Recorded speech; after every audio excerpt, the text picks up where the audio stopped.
Hello, good evening and welcome ladies and gentlemen to another round of entertaining action from none other than the SimRacing International GTE Championship Season 1 as brought to you on the premier sim racing platform available only on PC, known as iRacing. That's right, ladies and gentlemen, another Friday has come around and that can only mean one thing. It is time for the sonorous roar of GTE racing machinery from the past as our drivers get to take on another classic racing circuit. And for round number 3 of the championship, we are here in the US state of Wisconsin for the picturesque countryside circuit that is Road America.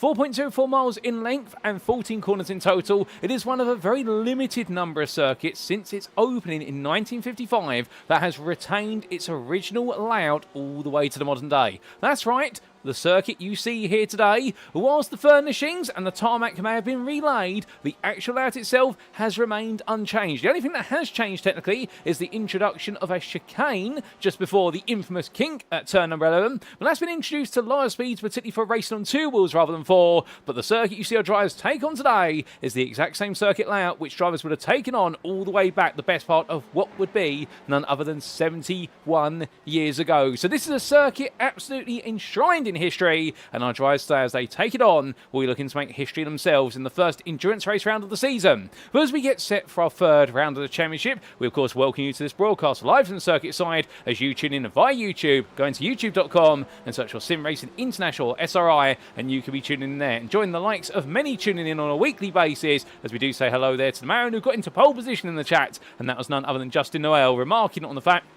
his Corvette C8R GTE from the AGTC series just before what was the end of 2025 has made its way onto this week's thumbnail. And indeed, a big thank you to our photographer for doing an absolutely incredible job with the thumbnails week in, week out. We've got such a variety of photos to be able to use to give you those wonderful images heading into each and every round. But putting pictures aside, indeed you could get many a photo here at Road America. Was our drivers take on this circuit, they'll find the fact that it's going to be an endurance race round where they need to find a balance between being quick on the straight and also rather compact in the corners. Get it right and they may just come out all right on top, but get it wrong, however, and they may find themselves stumbling on strategy or alternatively finding their way to the grass. And that's what we're here to find out, who is going to be able to hold on together for the best part of 90 minutes of racing as we go the extra 30 minutes compared to our previous rounds. In the current team, if you have myself, my name is Paul Walsh, and I'll be bringing you all your racing action over the entirety of this season. And well, what a season it has been so far, and we've only completed 2 rounds. We have got plenty more rounds to come, and as we make our way into this round, well, let's give you a recap of the story so far and what is lying in wait.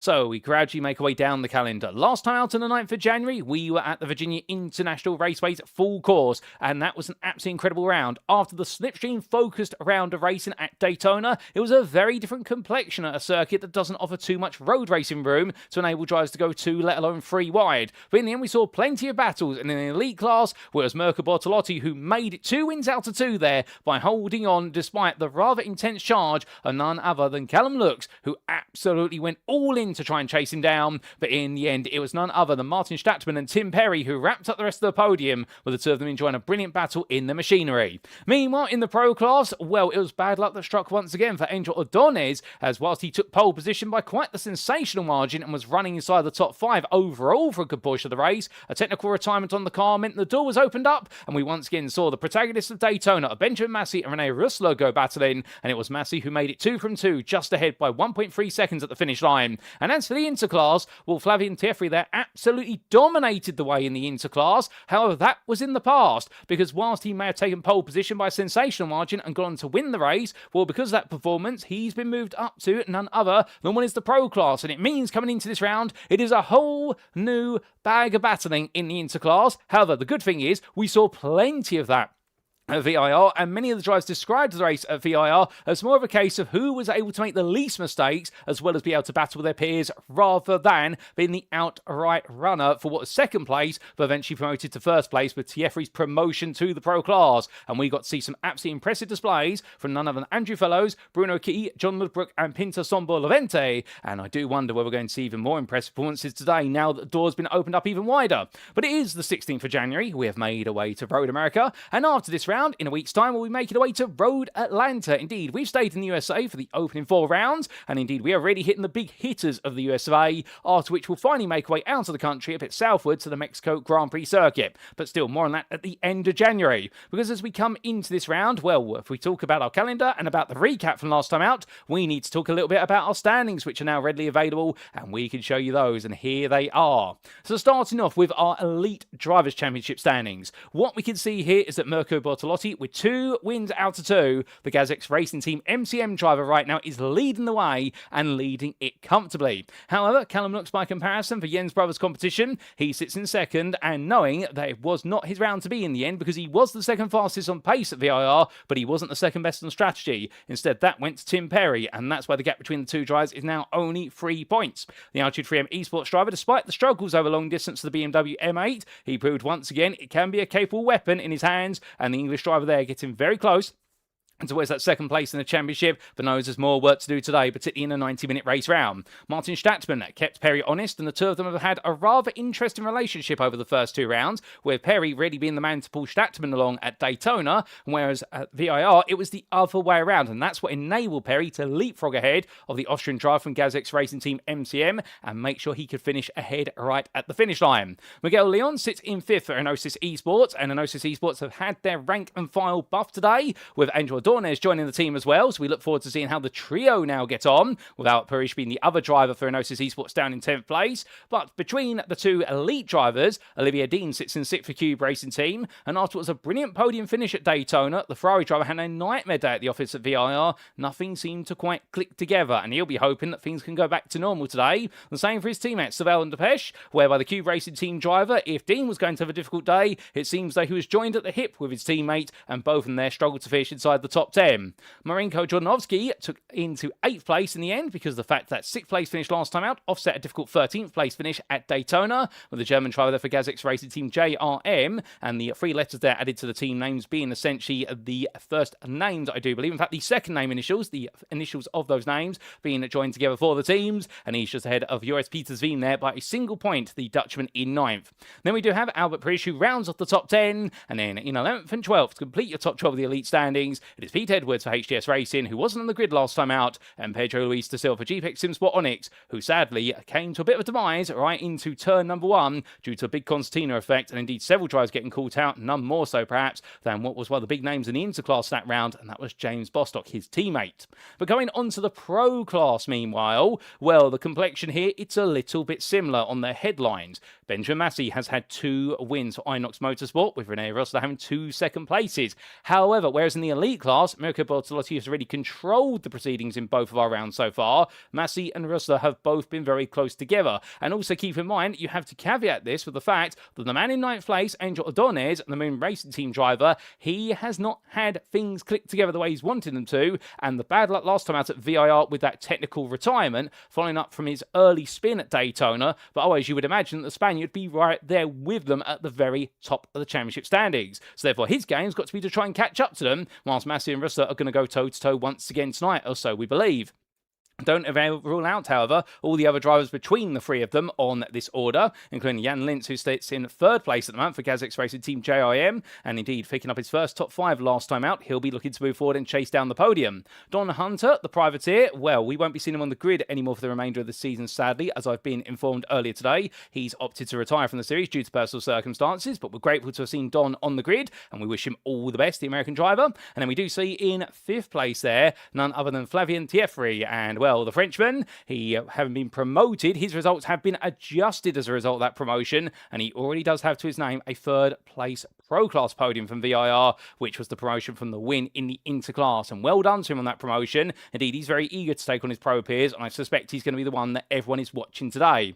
Behind him is his fellow countryman, Asijit Boisia, who's only 4 points behind for Cube Racing Team, and the Ford GT driver, after a brilliant start to his season at Daytona, had a bit of a struggle at VIR, but indeed many of the Ford GT drivers seem to have difficulties there. He's ahead of Matthias Pettinger, who is only 6 points behind, and the Inox Motorsport driver there ahead of Ryan Walker, with the Altitude 3M Esports driver being moved from elite to pro for the remainder of the season. That's a change there, and there's one other class change we need to talk about very shortly, and we're going to come to it. It's on this screen. You may have guessed it already, but he is ahead by only 5 points of Angel Ordonez, the Moon Racing Team driver, who as of this round will now be part of Enosis Esports. And then we do have Brandon White in 10th place there, the privateer, on 37 points. He's 3 ahead of Chris Round, who's been struggling in practice in the build-up to this round, and indeed right now I suspect is looking just to salvage some points today based on how it's been going for Axis SimSports driver. And then Matt Broom, the other elite driver who's been demoted down to the pro class as a result of the finalisation of the classes, well, the HTS Racing driver there sits in 12th place, but 9 after that DNF at VIR, he now needs to get himself going forward in terms of his race pace. And then lastly, coming to the interclass, a vacuum has been created at the top then, and right now the man who temporarily fills that void,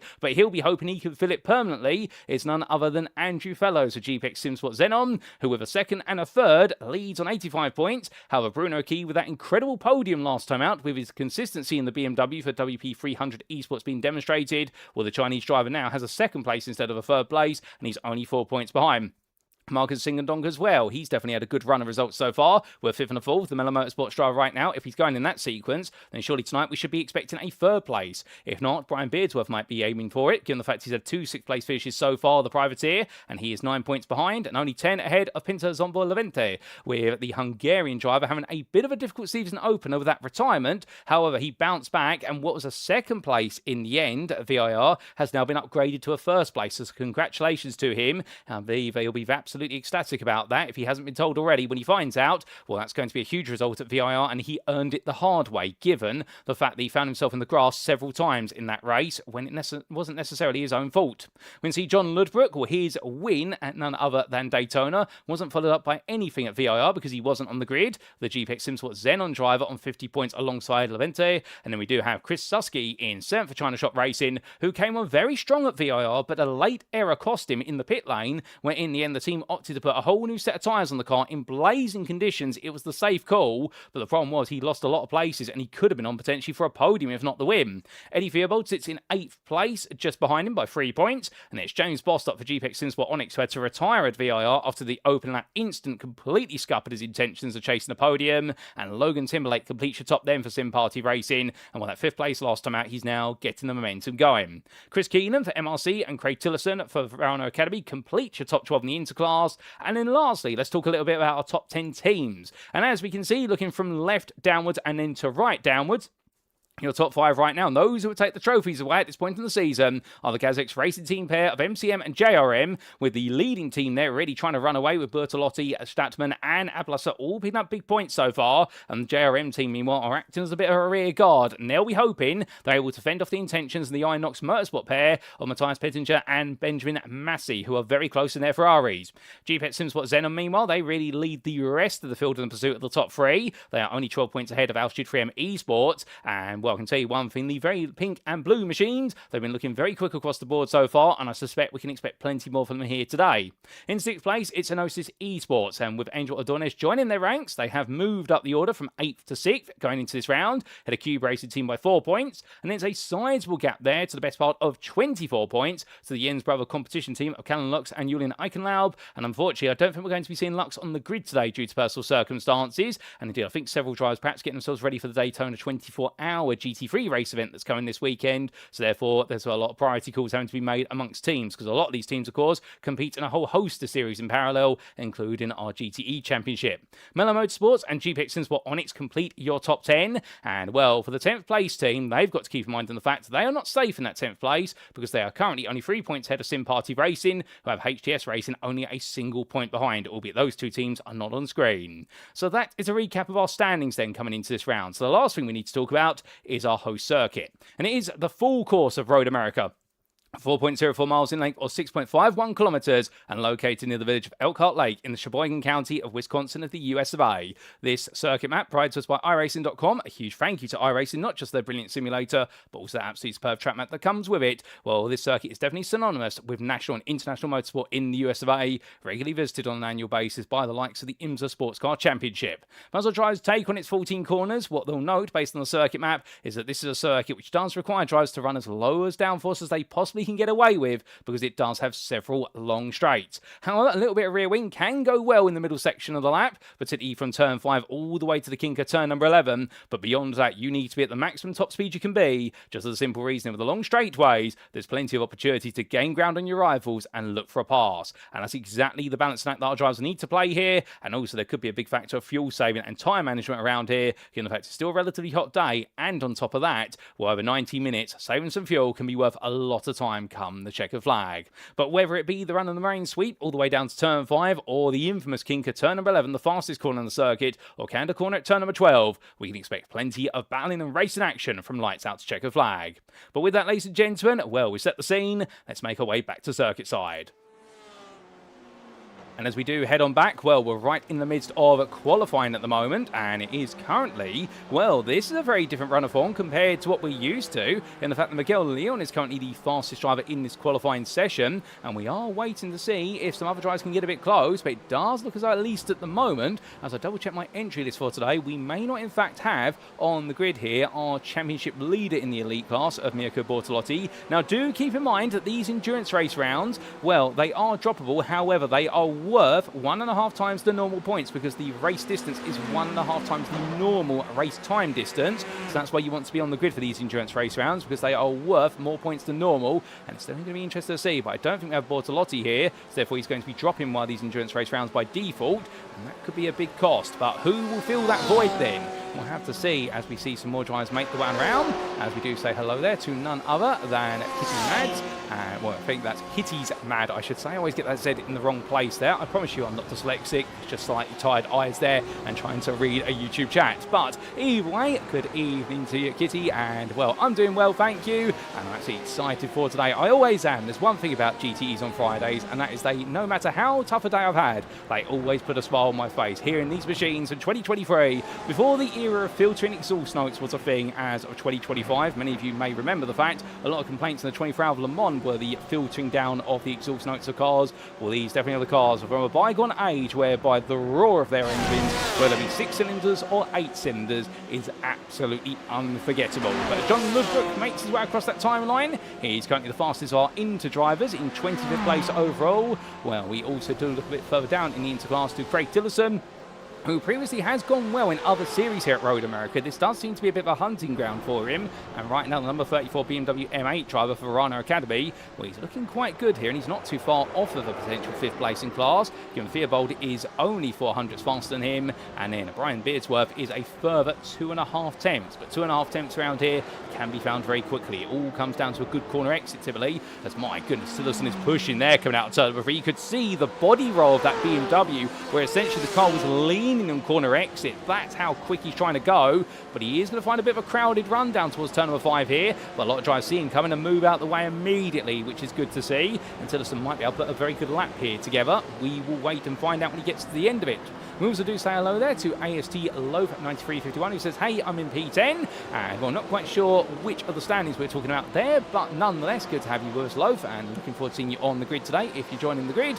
We also do say hello there to you, Uber 001, who says, hello, let's go Inox, and indeed, one of our big teams on this grid, in the Inox Motorsport team, and they'll be looking to be impressive as we do look to have them parked up, and that is Matthias Pettinger, who right now sat there, and well, he decides to tow back to the pit lane, and Benjamin Massey a little bit further back, as Pettinger currently the 2nd fastest in the Pro class, and meanwhile it's Massey who's 4th fastest by comparison. So the two teammates reversing their fortunes, because of course last time out it was Massey who was the quicker of the two, but I do think they work on a principle, which is they sacrifice their laps for each other and try to work together to give each other the slipstream over a whole lap.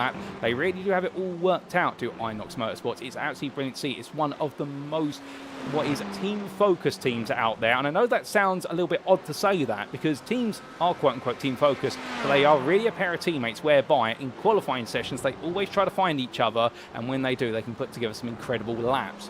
We also do say hello there to SendIt1988, who says, what's up, guys? And indeed, what's up to you, good sir? I'm doing well, and I hope you are as well, whether you're a sir or madam, in fact. Let's never assume a gender. And, well, as we do see Albert Prish making his way on around through turn number 14, well, we have got some team changes here today, and as Prish goes a bit wide, we talked about the new member of the Enosis Esports group, which is Angel Adornes, as we briefly leave our Enosis Esports driver behind. Adornes joining the Enosis Esports team, the Spanish team in particular. But we also do have a new team that has been formed across the Pro class, and well, they are none other and then what is ID for competition, and one of their members is Flavian Tieffrey, who's made his way from Inter to Pro, and we also do have joining him the other privateer who's now made his way into what is this team. He's in the Pro class, and it's Brandon White. So they have formed a new team on the grid, which is lovely to see, and well, as White makes his way in towards turn number 11, well, right now I think he'll be hoping that he can use the newfound experience and knowledge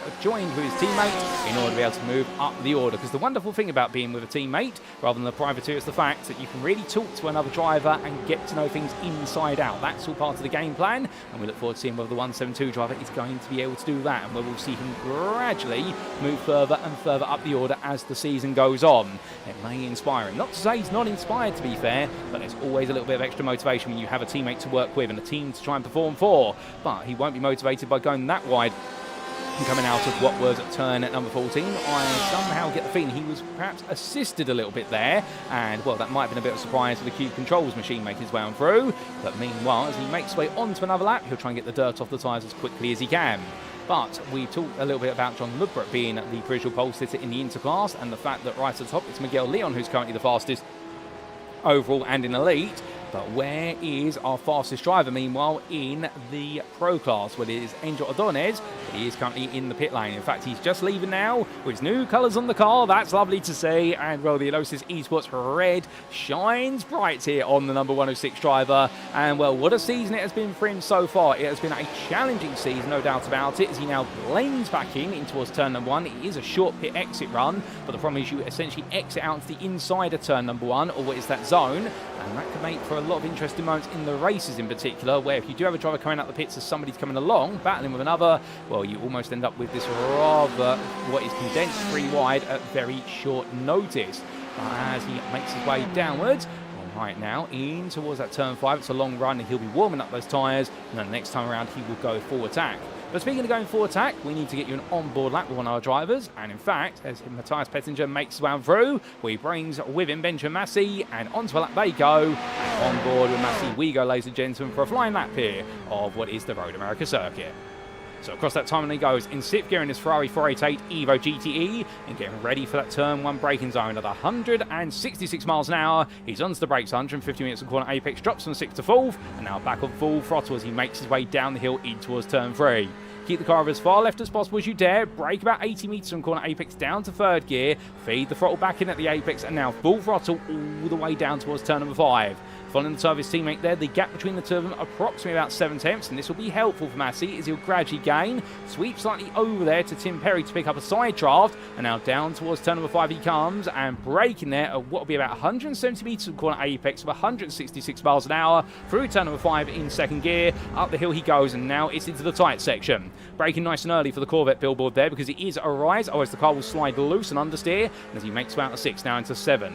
Quick lift off the throttle there, perhaps a dab with the brake if you need to, and now coming out to 7, it's in towards 8. The hairpin that catches everybody out, braking there just before the 2 board, about 120 metres from apex, down to 3rd gear, coming out the corner, opting to stay in a higher gear there to get better traction out the bend, and now into the carousel as he goes a little bit wide initially. That's all part of the game plan, and then he'll gradually gravitate closer and closer towards the apex exit curve, and then he knows he's done a good job, and he does a brilliant one there. Now into the kink, let's listen in.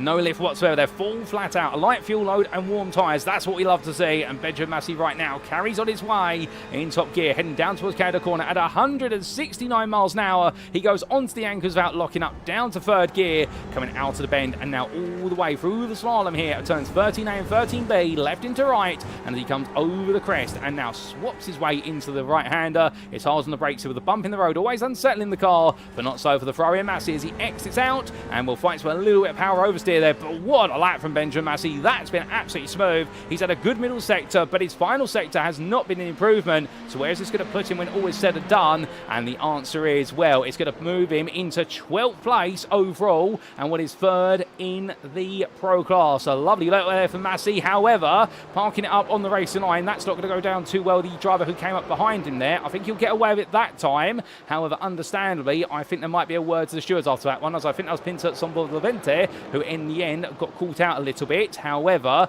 it did not lead to a major incident, but he'll need to be wary of that next time if it does get reported. Meanwhile, as we look to Henning Schwerbig making his way onwards, and right now the 11th place elite driver here in the 213, well, he's getting everything together very nicely at the moment. He's not too far off of Tim Perry, and well, they are the highest placed BMWs in this overall starting order of Perry and Schwerbig, and Robin Noel Brown and Sean McLaughlin have all lined up together provisionally here right now. So the BMWs seem to be struggling a little bit in qualifying compared to their normal pace, and the BMW's been a little bit of a Marmite car so far this season. At Daytona it was pretty solid. At VIR it was very quick over a single lap, but struggled over the race distance. And we do know from speaking to some of the elite drivers down the paddock and also some of the drivers in the other classes that they are finding this BMW has a lot of one-lap pace potential, but the longer the race is, it just seems to struggle a little bit, and that's the problem. The struggle is particularly on its brake temperatures and also with tyre degradation. That's not to say it's not possible to do well in it. However, right now it does seem as though the BMW, as well as cars, you've really got to dig deep under the hood in order to understand exactly what its quirks are. The same with the Ferrari, perhaps, and that's why the Ferrari is not a popular car. In fact, we only have 3 Ferraris here today, and well, 2 of them are in the hands of Inox Motorsports. We saw them earlier, and one of them is in the hands of the Cube Racing Team's Olivier Dean, as Dean makes his way out to where's the kink and in towards Canada Bend. With 5 minutes to go right now, he's hoping for a little bit more here. But speaking of hoping for a bit more, as we have a BMW of Bruno Key coming to a line for what is WP 300. And as he does so there, slightly different livery on the car at the moment. That might be a glitch on our end, and we will soon get that livery reloaded ahead of going green flag racing. But number 42 driver here right now, making his way around. And well, he's in 40th place still. Doesn't improve that time, but he is ahead of Virgilio Garcia by only a grand total of 4 attempts there. But I think Garcia's still trying to find a bit of time and pace as he's taking a bit of time to get up the hill there. I think he's had a little bit of oversteer coming out of the turn 5 hairpin, and he's brought it back together just now. We do have 42 drivers in attendance here today. Justin Noel, I think, has decided to start from towards the back of the order. And in terms of penalties for this round, if we are expecting any penalties from our drivers due to incidents in the previous rounds and penalty points being added up, well, the answer is, with regards to those, we do not, as far as I'm aware, have any major penalties to note. I'm just double checking the steward's notes going into this one. Indeed, we have no penalties for any of our drivers, so therefore everybody is allowed out there in qualifying. Nobody has a qualifying ban nor a pit lane start requirement, and I think Justin Noah has decided to start from the back of the field. I think he's not been feeling too great with the circuit, and therefore he's going to start from the back and gradually try and make his way forward in the elite class, which is going to give himself quite a big task. Even if we only do have 42 drivers here compared to our previous complement of 50 plus drivers, that's still a lot of cars around Road America, and there's not much space to operate with.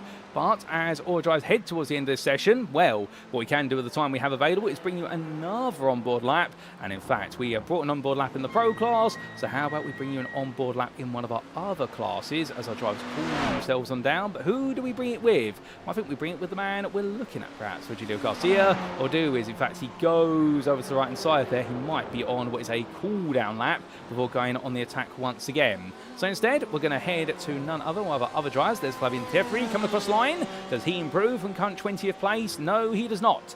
Meanwhile, what about Miguel Leon? Well, the Enosis Esports driver right now, he's trying to do what his teammate in the America's GTE Championship was able to do, that being none other than Francisco Benuevo, which is trying to run away here at Road America, but will he be able to do so? We will see as we jump on board with him for a final flying lap here around the circuit. So making his way in towards turn number 1, and as he does so, track map up this time so you can see where he's going on the circuit, in towards that opening corner, down from 6th to 4th, battling with the rear of the car as he turns on in. That's a lot of rearward brake bias there. As he came off the brakes, the car lifting up, now in towards turn number 3, onto the brakes once again, down to 3rd gear, right in that apex go, it just pulls the car around, but he's fighting with the car every step of the way is Miguel Leon right now. He is really pushing it hard. They have set that car up to be loose over the rear axle, and well, that gives them the confidence. Remember, it is mid-engine rear-wheel drive, the Corvette Stingray, and that means all the weight's behind the driver. But down to the braking zone he comes for turn number 5, braking as late as he dreams to dare to do so, about 160 metres of quarter apex in 2nd gear, and now up the hill he goes in towards what is the very tricky middle sector. Braking nice and early, but brakes a little bit too early perhaps. That takes a lot of apex curve. He's still fighting with the car every step of the way. Leon right now, I wonder where he's actually covered with this car as he runs out a bit wide, but he just keeps doing track limits, and now down towards what we turn him 8. Oh my good lord, and in the end that's going to be a big mistake there from Leon. Gets the rear right tyre onto the grass, and that is going to cost him what will be an opportunity to go even higher on the timing screens as Martin Stattmann crosses the line. He's 2 tenths slow at the moment, and Stattmann giving it one last roll of the dice here. As the car in front, that's the 99, goes completely sideways right in front of him, and I believe that was the car of none other there than was that Eddie Theobald going very sideways? I think it was, but as Theobald steps aside, and meanwhile, well, for Stattmann, this is his last chance to potentially try and steal away that pole position from Leon. We'll see what he's going to be able to do here right now, as whilst we are missing some of our big stars in the elite class today, I can tell you one thing, where it's the bigger stars, the ones who've been underneath in their shadows and now into the spotlight, we've definitely got a very interesting qualifying session on our hands. But we now jump back on board with our Porsche driver here as he continues to make his way around, and we'll bring you the rest of the lap from elite driver's perspective as he heads through the corner. My good lord, that car is sliding around the Porsche 911 RSR, and as he comes over the apex there at turn number 7, he is driving absolutely on the limit. I thought Leon was driving on the limit. Stattmann's going even quicker than that as he makes his way into turn number 8. Right now that rear coming around quicker than the driver's turn the steering wheel. In towards the carousel he comes then, as he does hold in 3rd gear. Quite a tight line there. He can do that, of course, given the weight distribution of the car. And as he makes way on out right now, Stattmann taking a very symmetrical line there, and now into the carousel. This will be full flat out here as we'll hear the engine scream as he makes his way into the woodland, and we're into 6th gear now, upwards of 166 miles an hour, 167, 168, 169, 170. He breaks down from Stattmann right now. I get the feeling he's got no rear wing on that car other than the bare minimum that's legally required. coming out of Canada quarter. He is throwing everything at this, and in terms of his lap time so far, he's not improving as he muscles his way over the turn 13 apex. Into 14 he comes, down the gearbox to second gear, really attacking that gearbox and through the corner. And now for Stattmann, it's a run to line. Checker flag is out, so this is going to be the end of the qualifying session for Stattmann. And as he comes on through, what's it going to be? Can he still wait pole position here from Miguel Leon? The answer is no, he cannot. He stays where he is in second place, and well, it means it is going to be Leon on pole position ahead of Stattmann. So Gazek's racing team are beaten to pole here today. As further on down the order, Angel Ordonez, he has sealed the deal with his pole position in the Pro Class, 6th overall, but not too far behind him was Matthias Pettinger down in 10th place. The gap between the two of them only 2 tenths, and that can be made up over the race distance. But meanwhile, further down the order, even still, John Ludbrook has taken pole position, it would seem, in the Interclass all the way back in 26th place. And well, the second place man to him will be Andrew Fellows, who in the end will start 30th, but the delta between the two drivers in that qualifying competition was 4 tenths. So Ludbrook may be in control of qualifying and also the race here at West Road America for the Interclass drivers, but we will see, because of course it is a very long race ahead.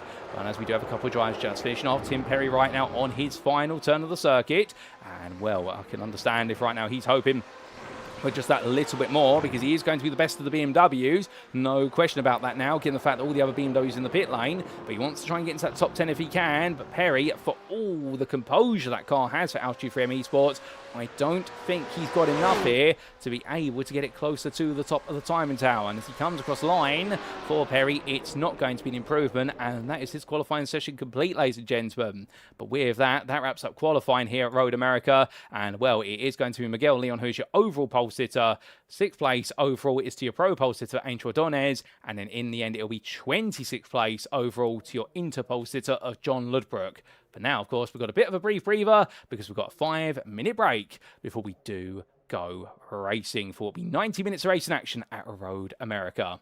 But as we do say hello to a couple more of you there, including Real Bottle Job, or that's none other than Jack Barker, who you'll see on the grid today, racing in the Pro Class. He's currently the lowest place to your pros, 34th overall, 14th in class. But we do know that Barker is a bit of a stronger pace driver than he is a qualifying driver. But he's had a bit of a frustrating season so far with some inconsistencies creeping in, so therefore he'll be hoping for better. But do keep in mind as well, he's one of the brains behind the operation in running this series. So when he's not running it, he is practicing for it and also juggling a day job, like many of our competitors, to be fair, all taking time out on their Friday evenings and opting to get into their GTE machines that they absolutely love. We also do say hello to James Bostock, who we are not going to be seeing on the grid today, I don't believe, unfortunately, but very happy to have James tuning in, and he's wishing all the best to the GPX lads, and also looking forward to seeing me potentially sing. Well, unfortunately, there's no official song as far as I'm aware for Road America, James, otherwise I would, unless it's going to be a very poorly and tinny rendition of the American national anthem, but sadly I don't know it off by heart compared to the Daytona USA theme song, which I was singing on the broadcast yesterday for Split A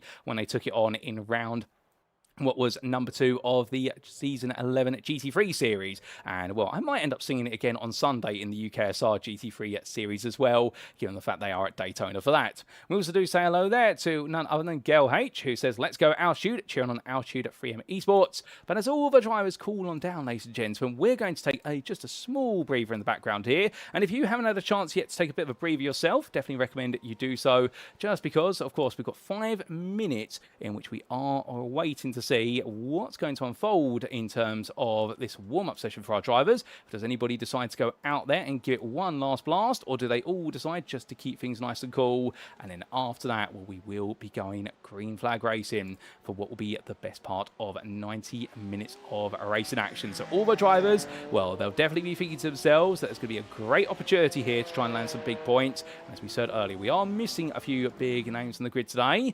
However, in the absence of them, more stars will rise. That's no doubt about it. And they will all be thinking to themselves one thing and one thing only, which is, can they take the win in the US of A at the Wisconsin State Circuit?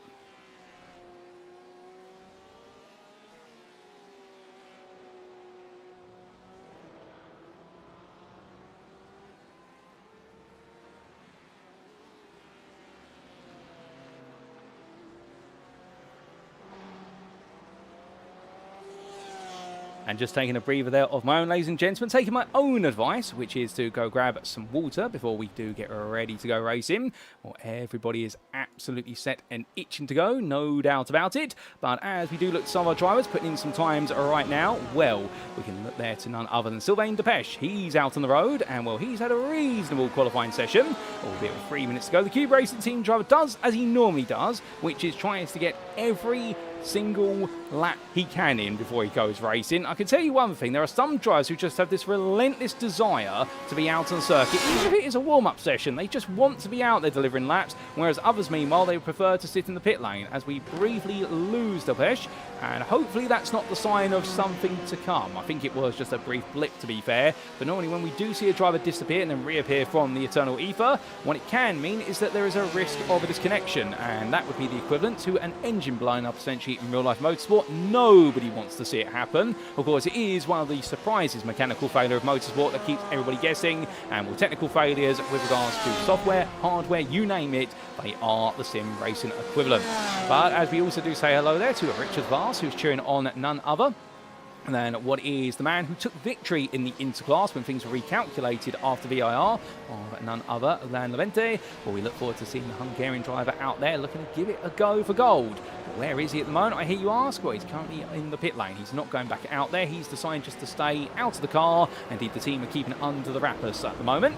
We also do say hello to that big question there, which is, hold on, Paul sings on the stream now from Kitty's Mad. And well, I promise you I won't be singing today, ladies and gentlemen. We'll only be singing to the tune of what will be a V8 engines in the form of our Corvettes, and also the six-cylinder scream of what is 9,000 plus RPM of our Porsche 911 RSRs.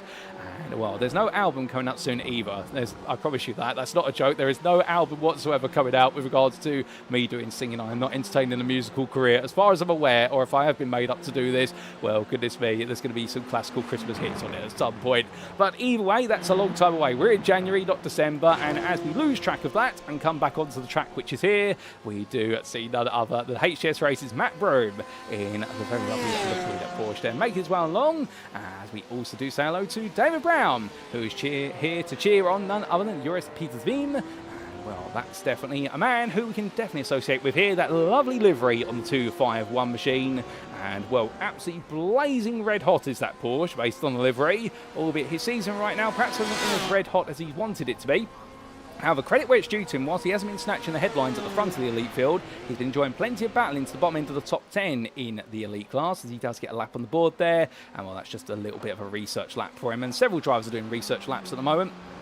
And this is all part, really, of their final build-up before they do go racing. Now, intriguingly, I wonder if Inox Motorsport are running a slightly new livery on the car today, because it does look as though they have got a bit of a shinier paint scheme on the car, and the oranges have actually become a little bit darker by comparison. I'll have to speak to him afterwards, because that does seem to be a new livery. It's a very nice livery on the car, and well, it really does stand out here in what is the Midwest State Sunshine. But as he makes his way on down, well, we're only seconds away from going to the grid, ladies and gentlemen, and in fact, the checker flag is called in this warm-up session. It is time for us to head to the grid for round number 3 of Season 1 of the SimRacing International GTE Championship, brought to you on iRacing.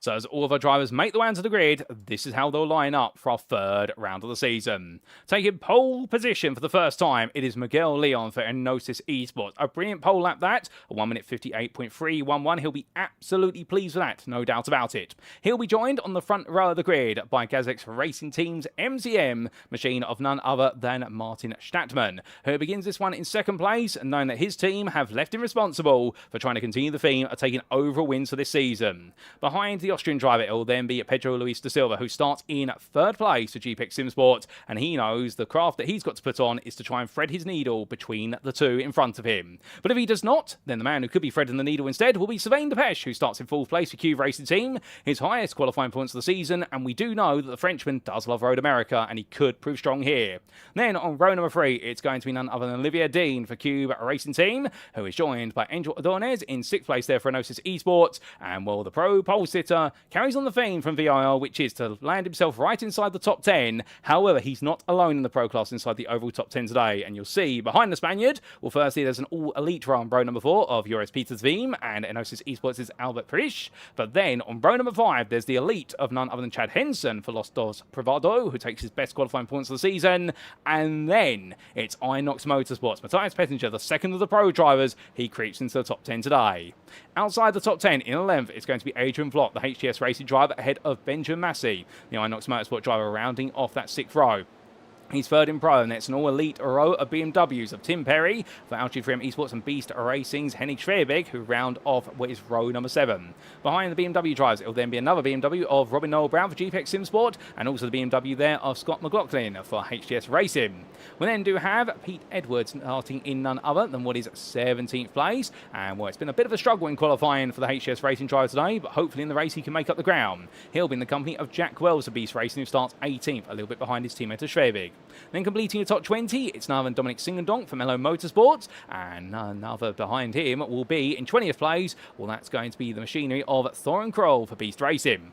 Then completing what is your run to 21st, there's Fabien Thieffry for ID4 competition, and the Frenchman there in his new stable at the Pro Class. I think he's going to be feeling quite happy of where he sits and stands for this one. He's ahead of Mark Hutchinson for Altitude 3M Esports. Then it's going to be Chris Round, who in the end I think surprised himself in qualifying for Axis SimSport by qualifying quite high, starting 23rd today ahead of Christian Ablasser, the Gazex Racing MTM driver, not having a good qualifying session and being followed up there firstly by the pro driver of Matt Bruin for HTS Racing, and then it's going to be none other than what is the Interpole sitter of John Ludbrook for GPX SimSport. Well done to him for taking pole position here today, his first pole of the season. It'll then be Cedric Boys here, who starts in 27th for Cube Racing Team, and he'll be joined on row 14 by Rene Russler for Gaz X Junior JRM. We then do see behind him none other than what will be Liam Kelso, who starts in 29th for SimRacing Grid, head of Andrew Fellows for GPX SimSport, and he will be your second of your starting into drivers. Then behind them, it is going to be on what is row number 16, the combination pair of Brandon White for ID5 competition, and the privateer of none other than Pinter Sombor Levente, and from the Hungarian, it'll then be Anthony Hilton, who starts in 33rd for Mellow Motorsports, ahead of Jack Barker, the last of the pros, in 34th for Made for Racing.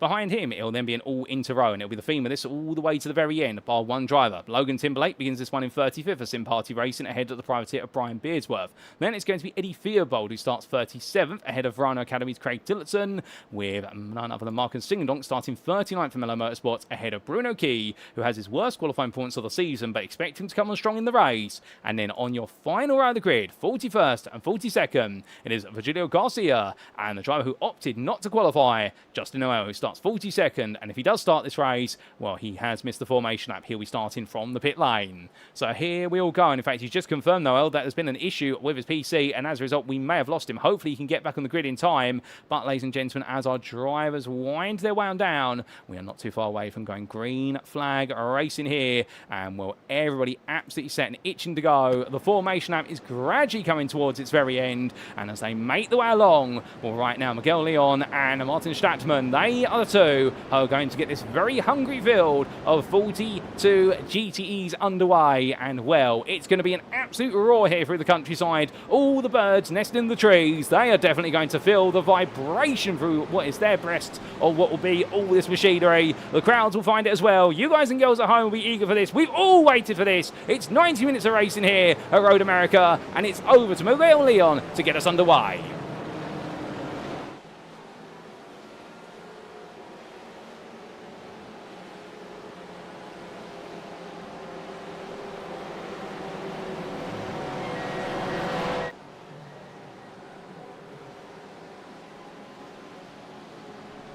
And it's green, green, green. We're away for 90 minutes of racing here at Road America in the US of A. Miguel Leon immediately battling with Martin Stattmann as they make the way along. All the drivers coming roaring down towards turn number one. But as they do, look at Pedro Luis da Silva looking one way then the other. The same for Olivia Dean. They're all trying to find some space. Angel Don is side by side with his teammate there. And well, elbowing out none other than Albert Parrish. As Parrish got a lightning start, only to be knocked sideways by his teammate slightly, but rejoins further back in the field. Further back, we can also see there a bit of a scramble. That is Benjamin Massey being crowded onto the grass. there goes the BMW of none other than Sean McLaughlin that somehow survives, and Flavien Tiefri goes wide as well. But they all survive it or thereabouts as they make the way down towards turn number 5. Well, it's been a bit of a risky opening lap for so many, but most drivers have survived it as they get ready to go into the braking zone. Miguel Leon chasing after Stattmann. Stattmann has got ahead of Leon, so he's made that happen through turn 3 into 5. Oh, there's been a big incident here down at turn 5, and we had a couple of cars go wide. We couldn't quite see who, but we do see that Peter Zvim's got some damage on the car as he makes his way over the crest, and I wouldn't be surprised here if that's going to be to try and recover. In fact, that's the car that's going to be stopped shortly. It's not well, and I don't think he's going to be able to make it round. He's trying to, but I think he's taking a big risk here, and in the end he's going to park up, and he realises he can't get it back.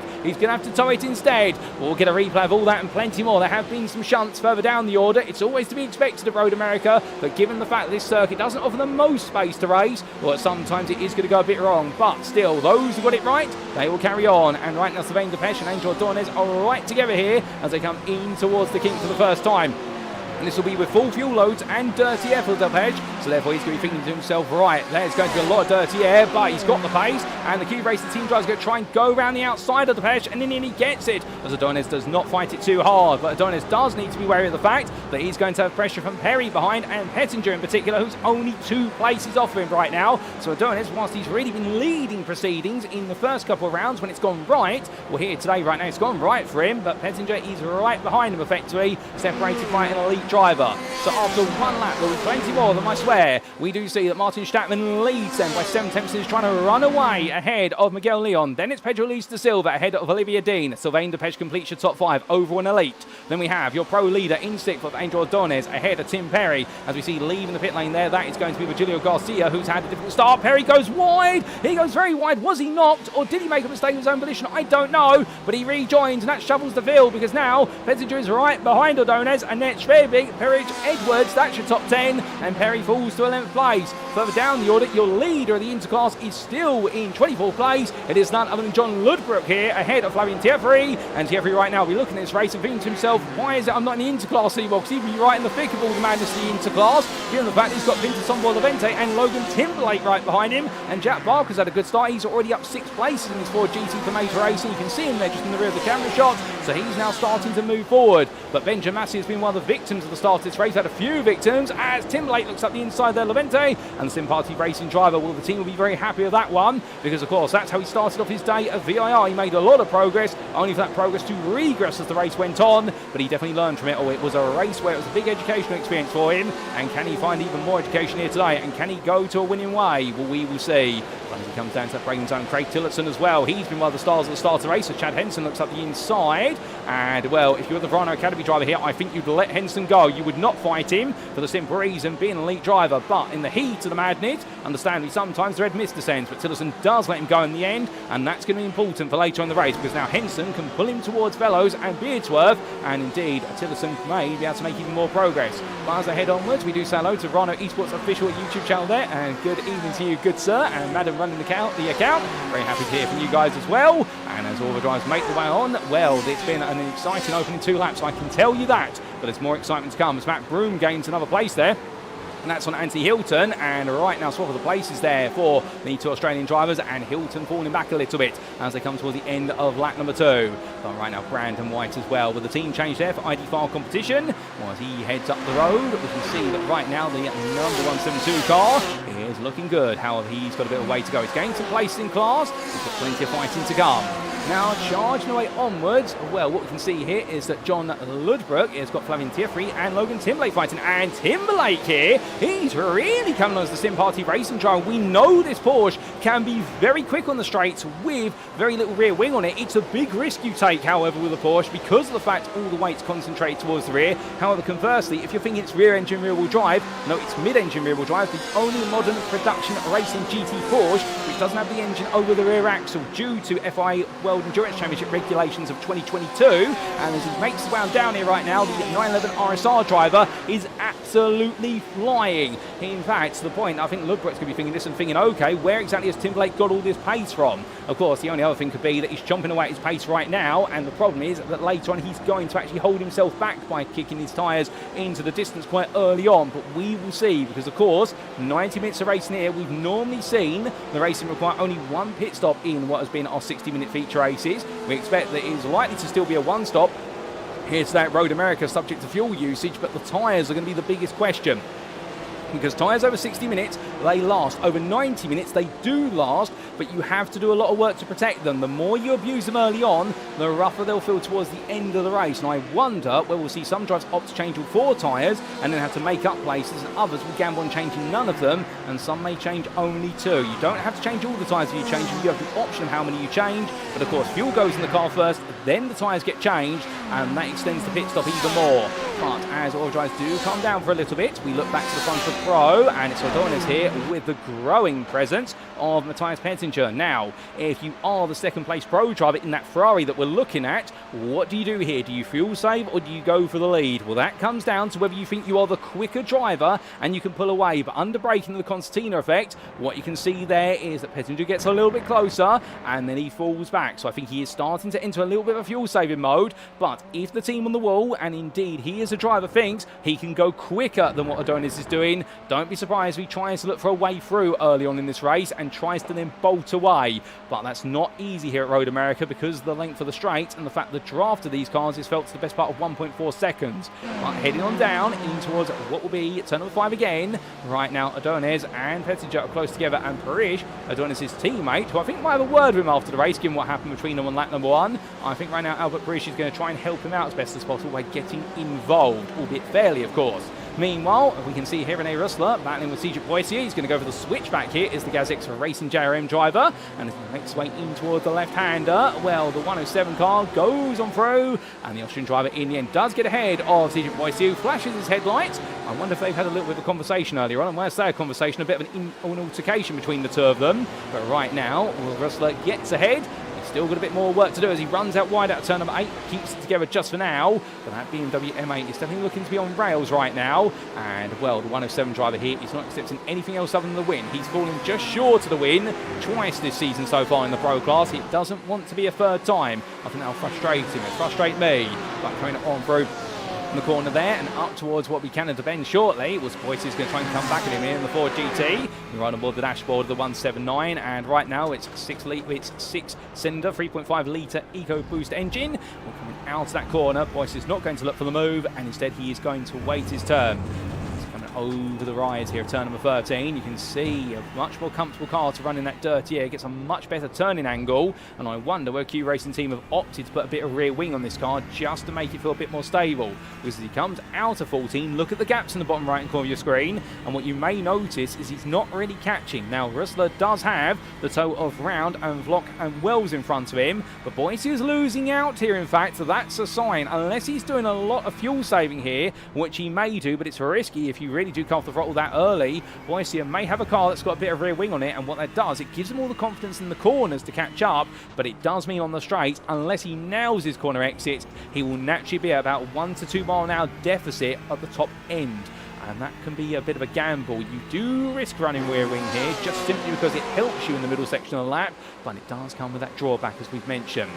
And down Jack Wells, well, he's one name we haven't really talked about so far today for Beast Racing, and my goodness, he's been a bit of a beast here, as that's going to be Round, looking up the inside of Locke. Right now, the Briton versus the Australian, and well, the third place Pro driver's got a problem. It's Russler right behind him. He wants to make sure that BMW does not get through, but this is the awkward part here, where you want to get past an elite driver in front of you. They don't owe you anything, because they are in a different class to you, but they are also fighting with the driver in front of them, so they become locked in as much as you do, and at this point, you can't really force them to get out of the way unless you dive up the inside. But a dive such as that, well, you've got to make sure you balance out the risk versus reward in doing so. But as all drivers now head back towards us very gradually, well, what we're going to do is we're going to take a look back at the start of the race, ladies and gentlemen, because there was a bit of difficulty for a few drivers right from the get-go, and this was the race start going a bit wrong for none other than Eddie Fierbold and Virgilio Garcia.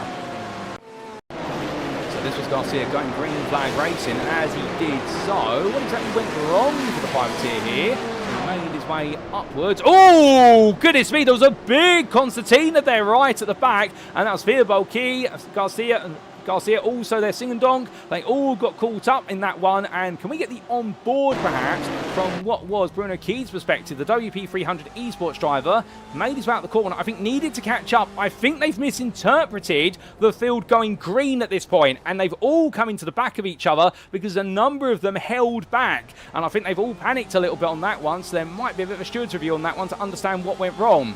And this was Albert Parish, meanwhile, at the start of the race, getting a polite elbow from his newly found teammate at Enosis Esports of Adonis. He looked down the outside, turned in, and it actually looks like Parish turned into Adonis there rather than Adonis turning out to him. So I think Parish was a bit eager to move forward, but then realised at the last minute, a bit too late, there's somebody there. But as it went a little bit wrong for him, but it didn't go too wrong, further back, well, we can see the spread of the field there. Craig Tillotson just avoiding all the madness. But what happened to Flavien Thieffry and all of that? Well, this was your Frenchman for ID5 competition. And he made his way down into that braking zone. As he did, well, he went a bit wide, much like there, what was the 233, Valtteri Esports to Hutchinson. And Thieffry, I think, was just escorted off there slightly. I think he received a slight dip on the backside. And that sent him wide as he did for Sean McLaughlin as well, just in front of him, but they all got it back together.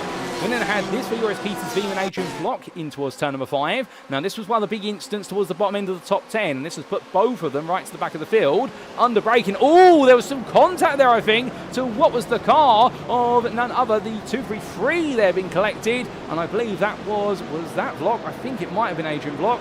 Can we get the onboard from his perspective? So this was him making his way down toward the braking zone. In fact, this was the Ford GT driver, HTS Racing. So down they went. Contact there between the Corvette in front and the Ferrari. And HTS Racing driver, oh no! He was in the wrong place at the right time to be collected with that. So it all went wrong for them. And, well, nightmare moment. And really, it has come off the worst of both of them as they look to now get themselves back together in this one. But Peters Veem was the one who picked up the worst of it. And then we had this for Chad Henson.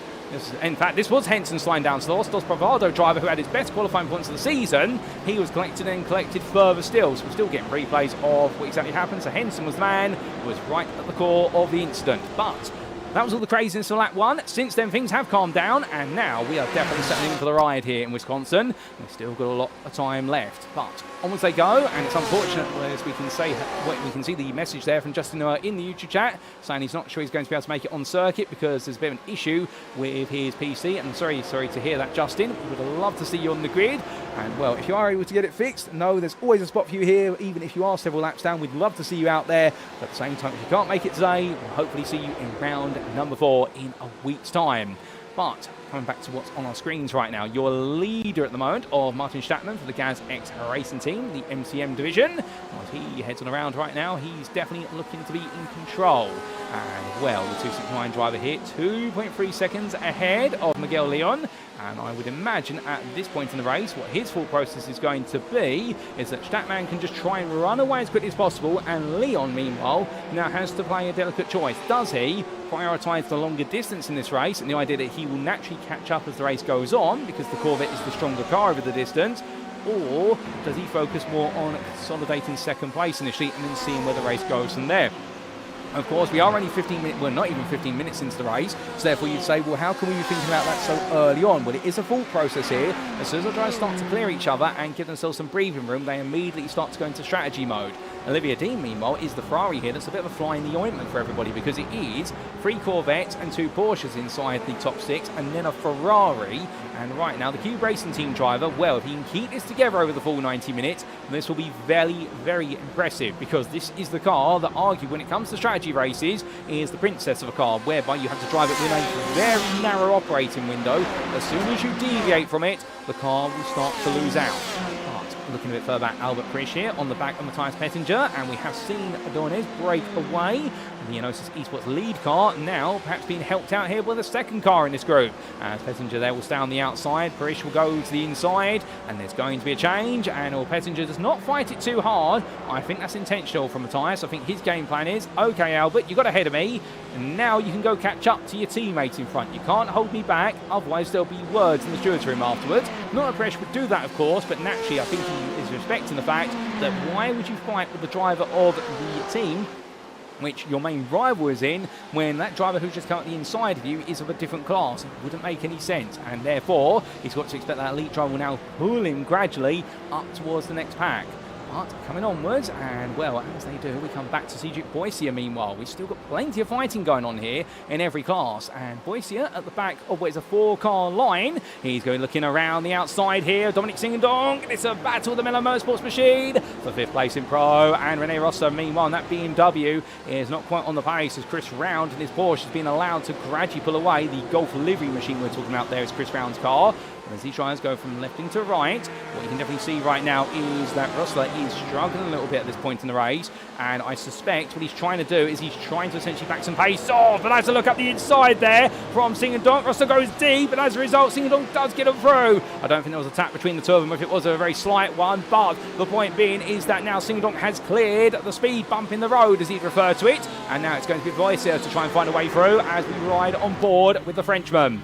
And the Q Racing team driver here, we know this Ford GT is an absolute weapon on the straights at Road America. We saw that, of course, in the previous season of the AGTC from Graham Wildemon, who flew around here in it. But right now, Boyce, we know he has got a bit of rear wing on this car. That will help him into these heavy braking zones. It will help him attack the corners, but he's got to be a BMW that is going to be very quick. Singledonk makes a mistake there, but no, it's not going to move from Rosler. Decides to back off there, does not want to risk it into turns 13. I think Rene Rosler right now is actually preserving the car for later in the race. I don't think he's pushing. I think he's taking some of the pace off the car. He actually wants to naturally fall backwards in this group, but he's not trying to tell them that. What he's trying to do is make them think he's a slower driver, naturally because of the BMW having that weakness, which is long-term race pace. But here he goes. He's going to be looking around the outside of Singledonk, who's had a poor run down the straight, and therefore this is going to give Boyce now the confidence to think, can he get involved? And the answer is no, he cannot, as Adrian Block and Liam Kelso and Christian Ablas are all over the back of this, and you can see them behind here, albeit that is Block a bit further back as they make the way in towards turn number 3. The sun shines here, that lovely reflection coming off the cars right now,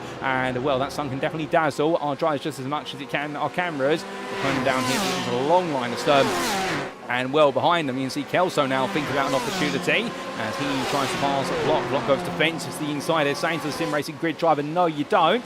And Kelso says, yes, I do, but picks up some of the dust there under braking in turn 5, goes out very deep, and that will be a slowdown there. He's used way too much of the runoff area in order to make turn number 5, and unfortunately, he will have to give that time back.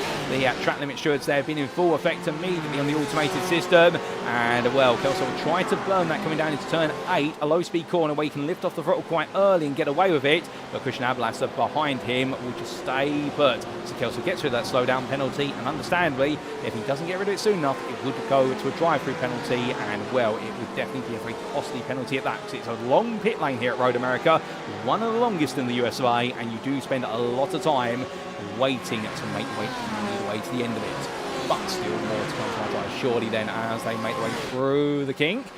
That very fast corner, of course. The scene of so many a big incident. Also the scene of some absolutely thrilling two wides. I wonder if we'll see some of those a bit later on. But right now, nobody is giving in this middle group, and it really is a big battle between them all. But looking into the car standings, meanwhile, well, these drivers coming up the right. As we do go from our pro battlers, we come back to your leader in turn. He's leading by 6 seconds, and that is John Ludbrook with Andrew Fellows a little bit further back in his own Corvette. He's got Logan Timberlake still right behind him, and Timberlake definitely has been that driver who's been trying to push forward a little bit, but after getting into third place, he seems to run out a bit of steam at the moment, the Porsche 911 driver, and Fellows seems to be his match, at least based on the pace that we're seeing at this time. But unfortunately, we have had a bit of difficulty for one of our drivers in what has been the interclass, and that is for none other than Pinto Levente.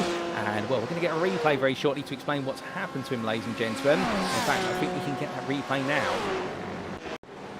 So this was the privateer making his way up the hill with Timberlake right behind him, and in the end runs a little bit wide there of 13B, straight into the barrier. My good lord, body parts going everywhere from the car, and in the end that would have been a quick tow to the pits there from Levente before anybody else could come in to see the incident. Look at the damage. The whole front left wheel's just gone there. Levente went straight into the barrier, and well, his race, once he's towed, he'll get a fast repair on that car. He does have access to one. All tries to get a fast repair for these races. However, that's going to put him at a lap down at the very least. But here comes Timberlake up the inside. We didn't think he had the pace, and suddenly out of nowhere he comes in absolutely red hot and strikes his mark, and Timberlake is now up into second place there with Andrew Fellows falling back to third in the interclass. Well, my goodness, Logan Timberlake, one replay, and like that he now moves to second, and his next target is John Ludbrook.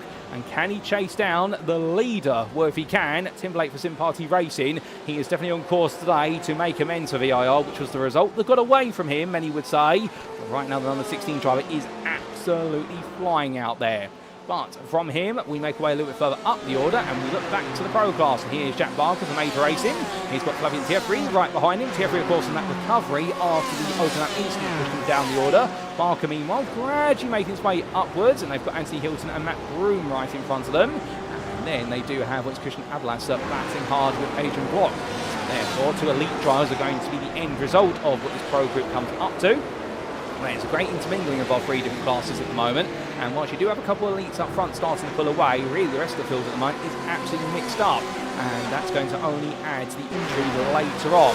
But here they come then onto their next lap, and as they do, Matt Broom right now side by side with Hilton, the HS Racing driver on the outside here, and what will be on the right side of the picture for a brief moment, then it'll go to the left hand side as Hilton tries to out-drag him. Barker looks to sweep up the inside as well. Barker goes all in. There's a bit of contact with Broom that does send him wide. Barker came in from very far back, saw the opportunity, and immediately, oh goodness me, Barker's gone round. Barker's gone to the barrier, and well, it's a big mistake, and Barker's race may just have come to an abrupt halt. He gets himself turned around, and he's going to try and get himself to the pit lane if he can. But let's take a look back at that, and Barker here, well, the overspeed he has was sensational. Went for it under braking, the rear slid left, right and centre. He made that contact, and in the end, well, I think he was knocked on the rear there. In fact, he was. That was Tiefri who came right up behind him. This was the exterior picture. So Flavien Tiefri watched all this play out, and the ID5 competition driver came through the bend, and in the end tapped the rear of Barker, thinking that Barker had got it done. And Tiefri in the end just literally tapped on the rear, sent Barker to the barrier. A bit of miscommunication there between the Frenchman and the Briton, and Tiefri didn't realise what had actually happened in that battle. I think he assumed that Barker had made the move. So a mistake, an easy one to make, to be fair, and both drivers with significant damage to their cars, but Barker's come off the worst of the two. But back to your live racing we go. And, well, from what's happened at turn number 1 all the way to the end of another lap, well done. Martin Stattmann still leading, but gap 2.5 seconds. He is very gradually adding to that lead little by little, but it is minor margins as he crosses that timeline. And, well, to give you an idea of the relative times between the two drivers, we can see there, well, in fact, it's not the clearest, to be fair. We can see that Stattmann right now, well, he is currently faster by very slender margins over Miguel Leon. That last time, not even a tenth, 800ths was the delta, and they continue to ebb back and forth. But Stattmann for the Gazix Racing MCM team right now is thinking to himself one thing only, I think, which is lead this race and don't let them get close. Miguel Leon and Pedro Luis da Silva, they're still pushing each other onwards, the two Corvette drivers. I think Stattmann here might be taking a bit of a book out of what is his teammates' pages of Mirko Bortolotti, which we saw at VR, which is get the gap up to a certain distance, approximately what is 2 to 4 seconds, and then hold the gap there. Don't expend it any longer if you can, because if you can keep the gap at that distance and drive at 95% of your normal pace, what that does mean is essentially you can start to fuel save and tyre save as well. Whereas if you've got to drive 100% all the time, you're putting as much wear in the car as the guys behind you, albeit Luis da Silva, currently running in third here, the GPX SimSport driver. He has the natural advantage, which is that he can run in the draft to Leon and save some fuel and also potentially a little bit of tyre life. So therefore the third place man right now actually might just be the man to watch over the remainder of what is this opening stint, because he might just naturally gain some time when we come to the pit stops.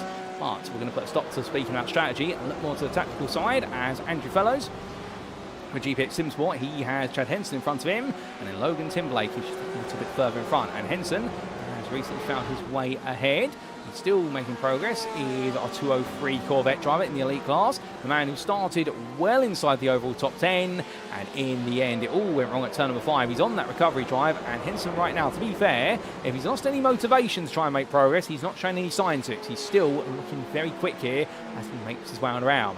Unfortunately, we have had a few retirements in this race already in the opening half now, and they have included a non-start for Justin Noel with technical difficulties. We've also had that open lap instant of what was turn number 5, bringing ends the race for Joris Peters Beam, and also for Thorin Kroll, who has retired from the race 3 laps in. We didn't quite see the instant that has removed Kroll from the race.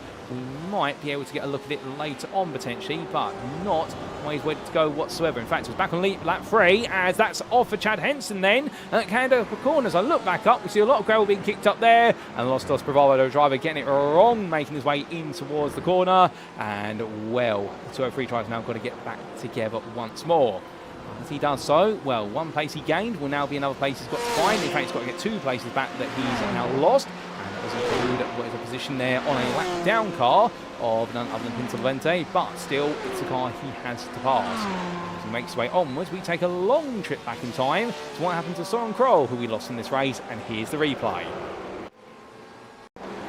So this was back on lap number 3. The Beast Racing driver balanced side by side there with the 130 of, I believe, that might have been none other than Singledonk. Oh my good lord, the two of them into the barrier together. That was none other than Dominic Singledonk with him. And in the end, well, that explains it all. That's a huge shunt for the Beast Racing driver. And, well, both cars coming off horrifically there. And that was his race all over. And Dominic Singledonk with him there. That explains it all, ladies and gentlemen. My good lord, that was a nightmare shunt. Them both coming together. And in the end, both cars in pieces and smoking as a result of it. And well, Turn 1 has definitely claimed a few cars now in this race. But back to live pictures we go, and as we do, Cedric Boycia in fourth at the moment in the Pro class. He's got Liam Kelso behind him. Now, Boycia has fallen away from round over the last couple of laps. The Cube Racing team driver's pace has slightly dipped. However, I think this is more a tactical dip than a dip that's been forced on him by round's pace versus his own. And I think what Boycia's had to do is respect the fact he can't find a way past round, and by running so close, all he's doing is overheating the forward front brakes and tyres. So instead, he's backed off a little bit. He's got Kelso, however, who's caught up to him in the BMW M8. So therefore, it is now a bit of a balancing act here, which is Boycia can't get too close to the car in front, but he doesn't want to fall too back into the clutches of the 159 behind him, as otherwise he might be at risk of losing fourth place here, which I think is a very comfortable place for him at the moment. But as he comes towards the end of this lap, we are nowhere near pit stop territory at the moment. If we base it, because we are still running the same fuel tanks as what we did see in our feature races, ladies and gentlemen. So we haven't changed up the fuel tank because this race is 90 minutes versus 60 minutes. If we base it off of what has been the feature races, well, we saw the pit window be anywhere from 20 minutes into the race to about 45 minutes into the race, subject to the track. Here, however, because we've got a 90-minute race, you would imagine our drivers will do everything in their power to try and get as close as possible to that magical 40 to 45-minute margin if they can, to guarantee this can be a one-stop race. However, Road America has a lot of acceleration zones, so therefore it could be the situation where this is a race whereby the one-stop could be possible, but it's a two-stop with a quick splash and dash of fuel at the end, perhaps the more effective strategy. Well, only they will know, and we will see what they're going to be able to do as things go on. But here comes Kelso up the inside, and Boycia does not fight it at all. He lets the BMW driver dive up the inside there for SimRacing Grid, and once the Scotsman gets himself back together, well, he takes the full place, and Boycia's right there. And that's a message being sent from Boycia to everybody who noticed that. Us here, including the commentary booth, and you guys and girls at home, which is he's thinking about the strategy in this race. He's not thinking about track position right now. He is probably looking to make sure he can definitely do the one stop and do it comfortably. Looking a bit further back to Hennig Schwerbig.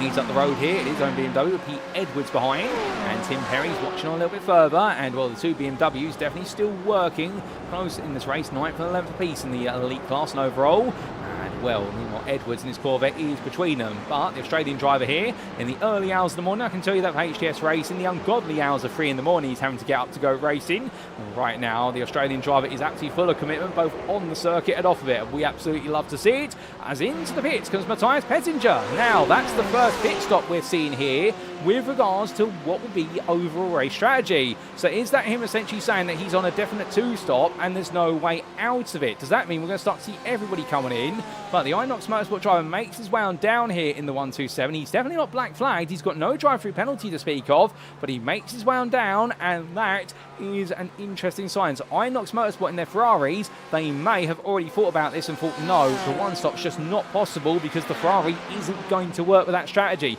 and therefore they're going to go for essentially 3 sprint stints. Meanwhile, those who try to think about the one-stop, they're going to have to at some point let the pace go a little bit, or they may be at risk of essentially pushing the car a little bit too hard.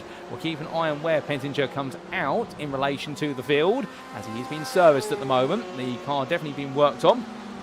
A lot of fuel going into the car, and I believe they may also be changing the tyres in the car. I'm not 100% certain on that. But the fact that it was 28.5 seconds stationary, as Brian Beardsworth's also in. Now, if you're a driver such as Beardsworth, coming in from what was at the time full place in the interclass, well, the privateer deciding to make his way in early as Craig Tillotson there just comes out ahead of Matthias Pettinger. Well, I think Beardsworth here decided he might as well gamble for it because he is further down the order, and the interclass has a lot more strategic variety. They don't have the problem that the higher classes, the higher pace drivers will have. Well, as we see Pettinger, they're going very deep at turn number 3. I think that's cold tyres on that car because of how deep he's gone. On the 30, not used to the dirty of that BMW. But either way, when you're further down in the interclass, you've got a lot more strategic flexibility. Whereas if you're up inside the top 10, you come into the pits and come out behind a driver like Pettinger has done here, and that could spell a little bit of doom in your strategy. I wouldn't be surprised if you see the 127 Ferrari try to find a very quick way past the Verano Academy BMW, because he'll know that that car is only going to hold him up if he's stuck behind it for too long. Now, Tillerson's not going to likely fight it, but at the same time as well, he will hold his racing lines. And Pettinger here coming out of turn at number 7. Well, immediately stays to the inside and lets Matthias Pettinger take the racing line. And there's our point precisely. Both drivers know they're in different races, so what's the point fighting each other? But meanwhile, Mark Hutchinson, he has made his way all the way up ahead of Chad Henson as they fight over 21st, the Altitude Freedom Esports Ford. And what is there? That Corvette behind. They've both had races which haven't quite worked out as much as they would like it to. But they're still enjoying a good little scrap here for 13th place in the class and some key points. But right now, at least, Hutchinson staying ahead of that Corvette. And Henson does have a lot of damage on the right-hand side of the car. There's a lot of aero damage. That might be just hurting a little bit when he does make his way into left-hand corners, because of course the right-hand side of the car takes the full load when you go through left-handers, and it's the opposite way, of course, into the right-handers due to central feeder forces. But from him, we then make our way back to Adrian Block and Christian Ablasser, who drive still together as well. Another 2 elite drivers who have the company of the proud Anthony Hilton behind. Everyone now definitely settling into the rhythm of picking into the order, as meanwhile we have had a pit stop for Angel Adornes, the Enosis Esports driver, who's pitted from the lead of the pro class, and he's come out behind none other than the machinery there up into Sombo Levente, and then he'll have Brandon White a bit further up the road as, hold up a second, that's Robin Noel Brown who's taking a trip to clip the wheat as he comes out of turn number 3 and he rejoins, and Noel Brown, as he makes his way onwards, the GPX Simsport driver in the 1-2-1 right now, we think himself that was a costly mistake in the pursuit of 5th place. But as Adonis clears that one man, he's now got the traffic in front of him, albeit a lap down car first. And the Enosis Esports driver will be wary of the fact that Levente will see the blue flags and will eventually help him facilitate the pass. Keep in mind, of course, the fact blue flag rules here are not like Formula 1, for example, where the driver who is going the lap down is expected to just get out the way and potentially back off. It is the car in front's responsibility to help facilitate the pass of the car behind. However, they are not expected to back off the race pace. They have to drive safely to do so. It is the car behind on the lead lap which is expected to make the move. It's their responsibility to prove they can put a lap on the car in front of them. With a lap on the car in front of fighting as he gets a bit too close there, and Angel Adonis, bad luck strikes again coming out of the carousel. The Enosis Esports driver, would you believe his luck? At Daytona, it was a spin in the opening laps. Here at VIR coming into this round, it was a technical retirement from the lead of the race. And now here at Road America, well, in fact, it's been so bad it's made me speechless and made me fumble my words, ladies and gentlemen. A small tap there to the rear of Sombo Pinto Levente's car, and Angel Adonis right now will have to try and get to the pit and see what he can bring back. It all looked to be in control. Can he get it back? Can he get it repaired? Can he get back into this race? Because if he can, he may still be able to win this one. He may still be able to finish on the podium. But if he can't, meanwhile, with that Corvette having fully fallen apart right on the front, then this is going to be 3 races in a row where a certain win has just completely slipped out of his hands. So the 106 driver here right now, you couldn't believe this. This man has more bad luck than anybody else in the grid so far this season. And well, he has made it into the pits. Well done to him for doing so. But it is not a happy story for the driver right now when it should be. But meanwhile, whilst he makes way into the pit lane, we take a look back at that from on board. And ladies and gentlemen, just listen to him.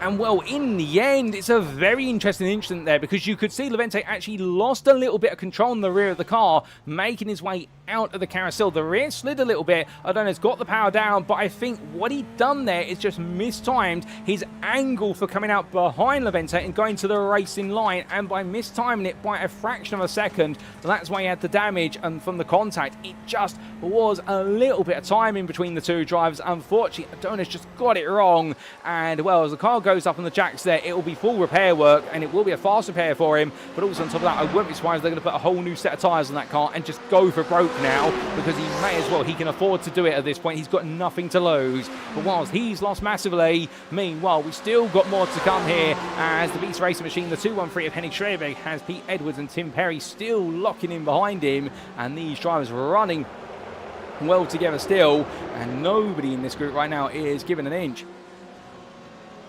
But coming down the hill and in towards the next braking zone, well, Perry's just been playing the watching game here, every step of this, and, well, quite comfortably so. The Altitude Freedom Esports drivers letting everybody else do the hard work, and he's just profiting from it at this point by being able to manage the car a little bit more effectively. But he did mention, of course, in his post-round interview at VIR, that's one thing he does definitely enjoy is car management, and essentially trying to look after this BMW, but he expected it to be an uphill battle here at Road America, given that the BMW is not as strong over 90 minutes compared to its peers, but he's definitely shown some strength by just simply being patient.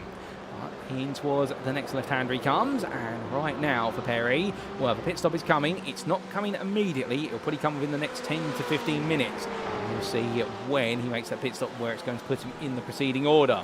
But back to a big scramble here coming down towards turn number 5, and that's a big move for the Ford GT of Adrian Vlock up the inside of Cedric Boissier. That's the elite driver. They're trying to clear the pros of Boissier and Hilton. Can he get away with HDS race? He's trying as much as he can as he gets ready to go into left-hander at turn number 6. But we ride on board and look back, and Vlock right now, we uses all the road plus plenty more there. We call that value-added tarmac. And coming down through turn number 7 towards 8 right now. Well, the 270 driver here, he may be battling with drivers of a different class, but to be fair, he's showing no signs of not enjoying this fight at the moment. He's trying to make sure that Ablasser does not get near him, and if that means pinning Boyce and Hilton behind him, then so be it, I think he says, as he comes through the carousel, but runs a bit wide there at the midpoint of the corner. That's going to cost him a little bit of tyre life on the outer left front tyre, because of the fact he's going to really have shorn off a lot of life of it to make sure he can still carry all that speed. But Vlock right now is pushing hard as Boyce gets closer and closer in the draft. But again, you can see the fact the Ford GT behind's not catching a rapid rate of knots, and that's the sign there that we talked about earlier on this broadcast, the fact that Cube Racing have opted to run Boyce's car with more rear wing in order to give it corner potential versus straight line speed. But as we look from them back to the start-finish straight, or the end of it, there's Hennish Fairvig still with Pete Edwards glued to the back of him like a bad rash, and Perry meanwhile 7 tenths behind, not really going anywhere forward fast. But from them, let's come back to your leader in the Interclass. We haven't really talked about the Interclass in some time. Here's John Ludbrook. He's well at the back of Christian Ablasser, and right now he's got a cheeky peek for what will be overall 16th place here. Does he get it, however? We will see. And, well, the answer is going to be no, he doesn't. And I wonder if that was to simply get rid of the overspeed of being in the dirty air. As meanwhile, Anthony Hilton and Cedric Boyce are together. Here comes Hilton looking up the inside. It's all a feint for nothing. The Mellow Motorsports driver here keeping everybody guessing when he's going to try and make that move. And, well, the Porsche driver's got so much confidence here, but I think this is also sighting himself up. Will be some fuel saving and also braking zones. Back in second in the Interclass, meanwhile, this is Logan Timberlake, who's 18th for Sim Party Racing. He's done a really solid job here, and in fact, the gap to Ludbrook, well, you'd have to imagine the only reason perhaps Ludbrook is staying ahead right now, as he's just passed Ablas on camera, is perhaps because of the fact that he is on the toe of cars in front of him. Timberlake has just let Hutchinson through. Now, if he can work with Mark Hutchinson, I think Timberlake could make up the time that Ludbrook's been gradually pulling on him, because the gap has been 2 to 3 tenths a lap that he's been pulling lap on lap.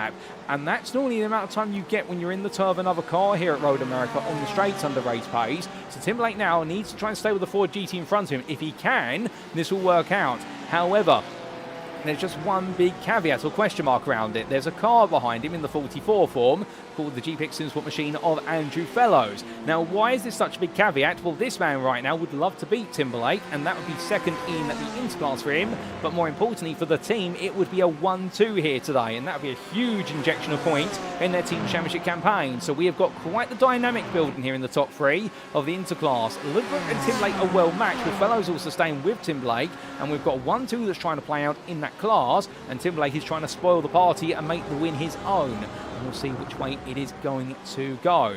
But in terms of the pit stops that our drivers have done, in terms of numbers of pit stops, we bring them up on the time tower there. So that way you've got a good idea of who's made stops when and where. When we have had pit stops drivers further down the order, albeit I think some of them being erroneously reported with regards to likes of saying Key, for example, who has not visited the pit lane as far as I'm aware, unless he did so, of course. But in fact, he may have as a result of that open lap contact, or the race start contact, we should say. So therefore, that might be a bit of a misnomer. Just keep in mind then, however, that some drivers towards the back of the field, they have already made a stop for damage, and they may have to make another stop, of course, for what be the strategy pit stop. But as we come from Fellows, we're looking even further down the order, and Craig Tillerson right now Still out there on his opening stint, lapping quite comfortably in 4th place in the interclass. Not really showing any signs of difficulty at the moment, and he's just carrying on. Hasn't really got any company around him. Of course, he is in a bit of a battle with Brian Beardsworth and also the likes of none other than I do believe, well, he was in a battle with Pinto Levente, but unfortunately the incident between Levente and also Angel Ordonez has seen that brought to a bit of a rupture. So Tillerson right now, the Verano Academy driver, I think really in a bit of a lonely place and doesn't exactly know where he is in this order perhaps, given the way things have been shaken around. But for all we know, he could be looking at a top 5 here in the interclass, and I get the feeling he might be chasing the 5th place. It all comes down to the strategies of his rivals at this point. We've still got a long distance to travel, albeit we have lost a few drivers in this race. We are down to 34 runners at this time. Ordonez's car is in the pit lane. He is our 35th runner if the car is still in it. We're doing a lot of work on the car at the moment, and hopefully Enosis Esports can get it back out there. But from looking down the order, we now make our way even further down it to Eddie Theobald. And, well, the privateer in the 99, he definitely had a bit of a rough start to this race, no doubt about it, as did many. Bruno Key in front of him as well, who is the best part of what is, I do believe, a whole minute in front of him. Right now for Theobald, and, well, the drivers around him, they're all waiting to see what's to come in the remainder of this race, as I think we have sadly lost from this race due to a technical issue. Adrian Vlock, ladies and gentlemen, he's falling down that time and tail. We've been monitoring it with one eye, and Vlock has now fallen all the way down to 28th place. We may have lost him, and if so, well, he was enjoying a good scrap for a space in the top 10 in the elite class, and Vlock's race may have come to an abrupt halt. But from going down the back of the field, we then make our way back up the field to 10th place man Jack Wells. That's overall. He's also 10th in the elite class. Your top 10 now all elite drivers, and he has got Chris Round and Liam Kelso behind him. Now, the only thing about this is Wells is a little bit of the oddball here, because 2 pros behind him, they may be your lead pros on circuit, but keep in mind we have had some pit stops for our pro drivers already, including Matthias Pettinger, and also we had that huge incident for Angel Ordonez. So Round and Kelso, they are, we believe, now fighting over 3rd place in the pro class, but the pit stops will tell us otherwise. We've still got a long way to go then to really understand where everyone slots together in this jigsaw puzzle. But in the here and now, Round and Kelso enjoying a good little battle. And, well, I'm not quite sure about Chris Round, but I do know that the driver behind him, Liam Kelso, a racing driver in real life, of course, racing in the Scottish C1 Cup, the Citroen C1 Cup. He's going to be racing that again this year in 2026. He's done quite well in it, as I'm to understand. And right now, Kelso definitely enjoying the racing, whether it be on the simulator or in real life. But Round holding ahead of him, at least for now, and they make the way up towards the King. As they do so, we say hello there in the YouTube chat to Bitcoin Satoshi Crypto, and I hope you're doing well, good sir, and very happy to have you with us. And, well, as the drivers coming through, right now for Round, what he's got to understand at this point is the fact that Kelso is going nowhere away from him, but what Round needs to do is really use this to his advantage, because of the fact he has that Ford GT in front that he can just latch onto the back to and just extend the stint a little bit more. But all these drivers right now, well, they're definitely showing an absolutely brilliant display of consistency here, and that's what you need at Road America in a longer race, as well as there's a very poor run through turn 14 there. That Ford GT did not look happy at all. I wonder if it became unsettled under the bump there in the braking zone. In the middle of the road, there is a road surface bump, essentially. It's a very small one that can upset the rear of the car. They make their way onwards, and does Round look for it here, because Kelso's getting closer as well? No, nobody goes for it here. They all fuel save behind Wells. I wonder if patience is going to run out in a little bit for somebody, because they are definitely staying nose to tail. But the closer and closer you get, well, it's absolutely entertaining for us, but it's also risky. Looking further down the order, Andy Hilton drops down from Mellow Motorsports. He's into the pits for his, what is hopefully going to be his one and only stop. Pretty much trying to split this race in half precisely. And, well, he releases a lot of places. From him, we come back to the front of the field. And why exactly are we coming back to this man for Kazakh Racing MCM of Martin Stattmann? Well, look what is going on behind him. And what you can see is Miguel Leon and Pedro Luis da Silva. They are gaining on him. The gap has actually swung by 4/10 over the previous lap, the last couple of laps, in the favour of the Enosis Esports and also the SimSport GPX machine behind. And therefore, it might be a sign that Stattmann, for all the huff and puff he had at the start of the race where he wanted to break open a lead, well, suddenly that Corvette has now come into world of its own. And the two Corvettes behind him, in fact, They are both now starting to feel just that little bit more comfortable as we are getting towards the halfway point on time. So can Stattmann manage this race still? Of course, we don't know what ace he's up his sleeve. Has he been just running at a limited pace for the last 45 minutes or so? As the new fastest lap of the race, it's a 59.930 from Miguel Leon. It is the fastest lap of everybody, and it is the only 1 minute 59 we've seen in race trim so far that has been legitimate. Stattmann has set what is in fact, he has set a 59.98 of his own, so I do apologise, that's the second one we've seen, but it is significantly faster, the tune of half a tenth, and right now Leon is pushing on. He is absolutely frying everything at this, I think, to close to Stattmann before the pit stop occurs. But as we say hello there to none other than Celtic Racing Scotland, who says Kelso will be racing in the Scottish Mini Cup for 2026. I do apologise, good sir. You are correct there, and indeed, well, I thought he was racing Citroen still, but that was last year, and he's upgrading to Minis, and look forward to seeing him in that. And, well, as we also do say hello to you, and also to Simu Rube, who's saying GPEX are looking very strong, and indeed right now, well, the gap between all these drivers are so tight between certain packs, and there is nothing between them all as more pit stops are playing out here. And, well, the game are getting to the halfway point of the race. A lot have achieved it, and they're immediately in. Speaking of Kelso, he's in, and, well, the driver who's coming, well, not coming in fact, is Chris Round, who stayed out there. He's going another lap at least. So the Axis Simsport driver, he seems to be happy with this one. Jack Wells in front of him still. He's just latching onto Wells and simply saying, Jack, take me home, please. Country roads, albeit it's not quite the same song, because that would be about West Virginia, and we are not there. We were in Virginia last time, of course. But meanwhile, as the 169 driver makes his way on, and I avoid breaking into song and dance, well, meanwhile, he has what is now the fall to the process, which is where will he be in relation to Liam Kelso, who makes his way down the pit lane, and well, as he heads on down little by little, well, he does have in front of him Andrew Fellows and Logan Timberlake.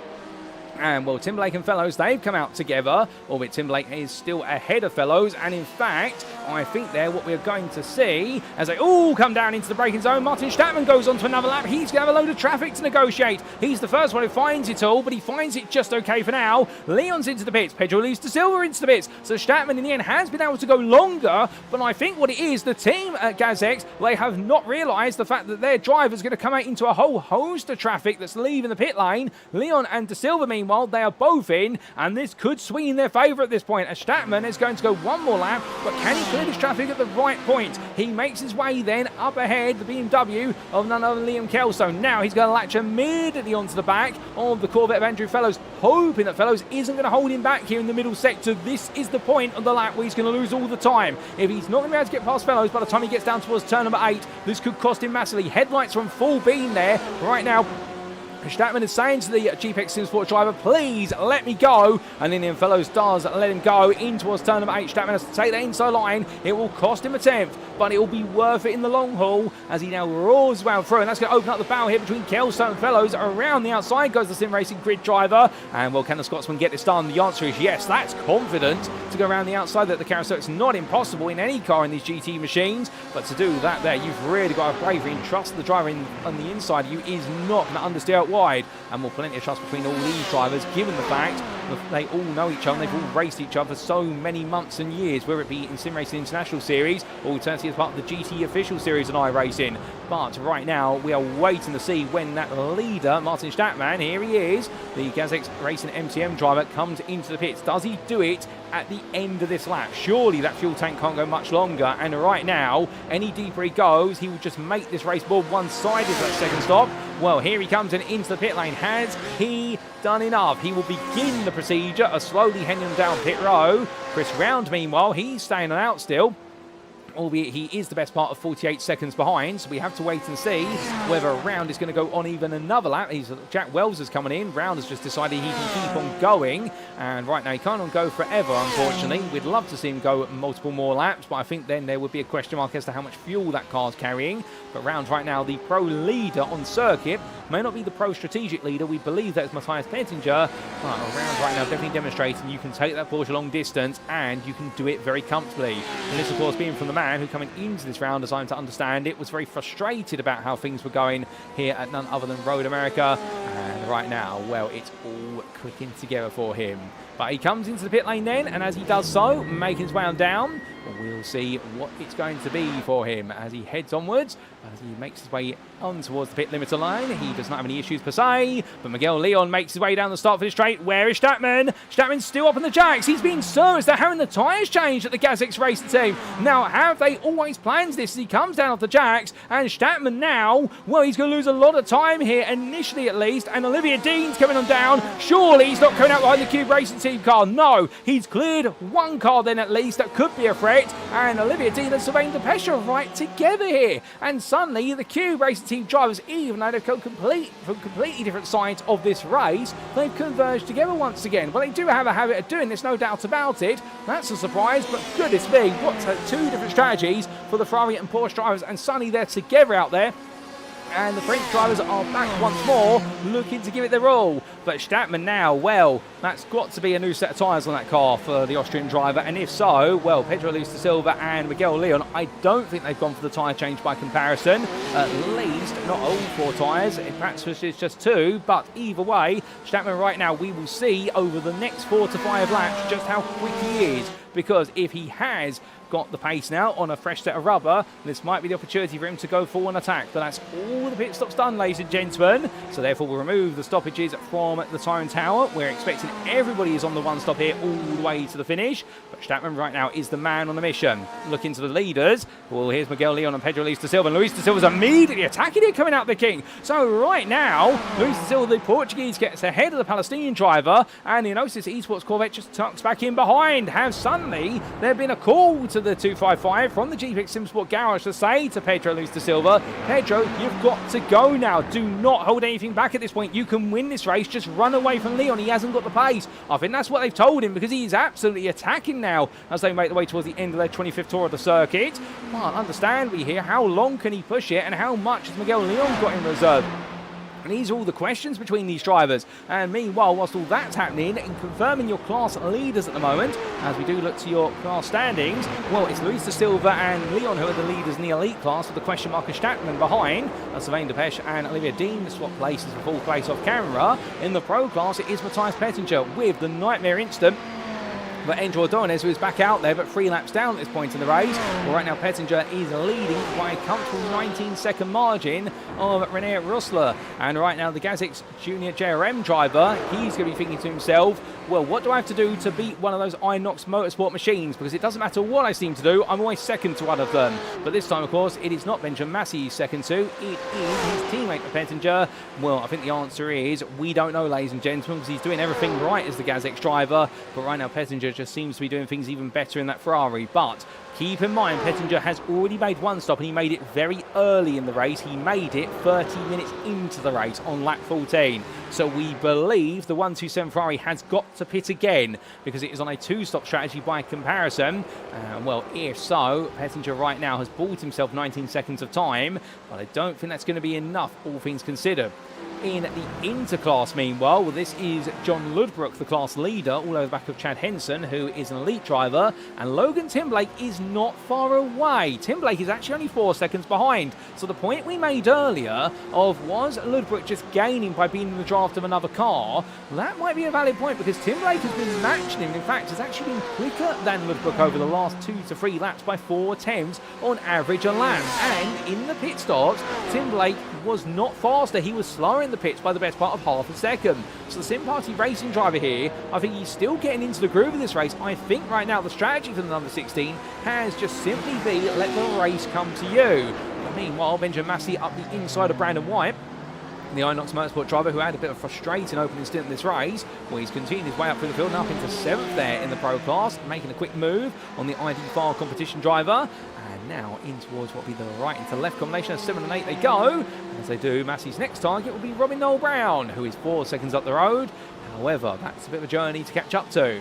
But coming back to the theme of always the interclass, your third place man in the class right now is Andrew Fellows, and he's in a bit of a lonely third place here, because he is the best part of 7 seconds behind the leader, which means he's 4 seconds off of Kelso. But in turn, well, the next intercar is Brian Beardsworth, who is none other than the grand total of 15.2 seconds behind. So the interclass has gradually spread out as this race has got on. That's perhaps to be expected now. The strategy has played its part as René Rossler's into the pit lane again. So he makes his way on down. I don't see a black flag for him, so this is a strategic stop. Rosser coming in for the second time today.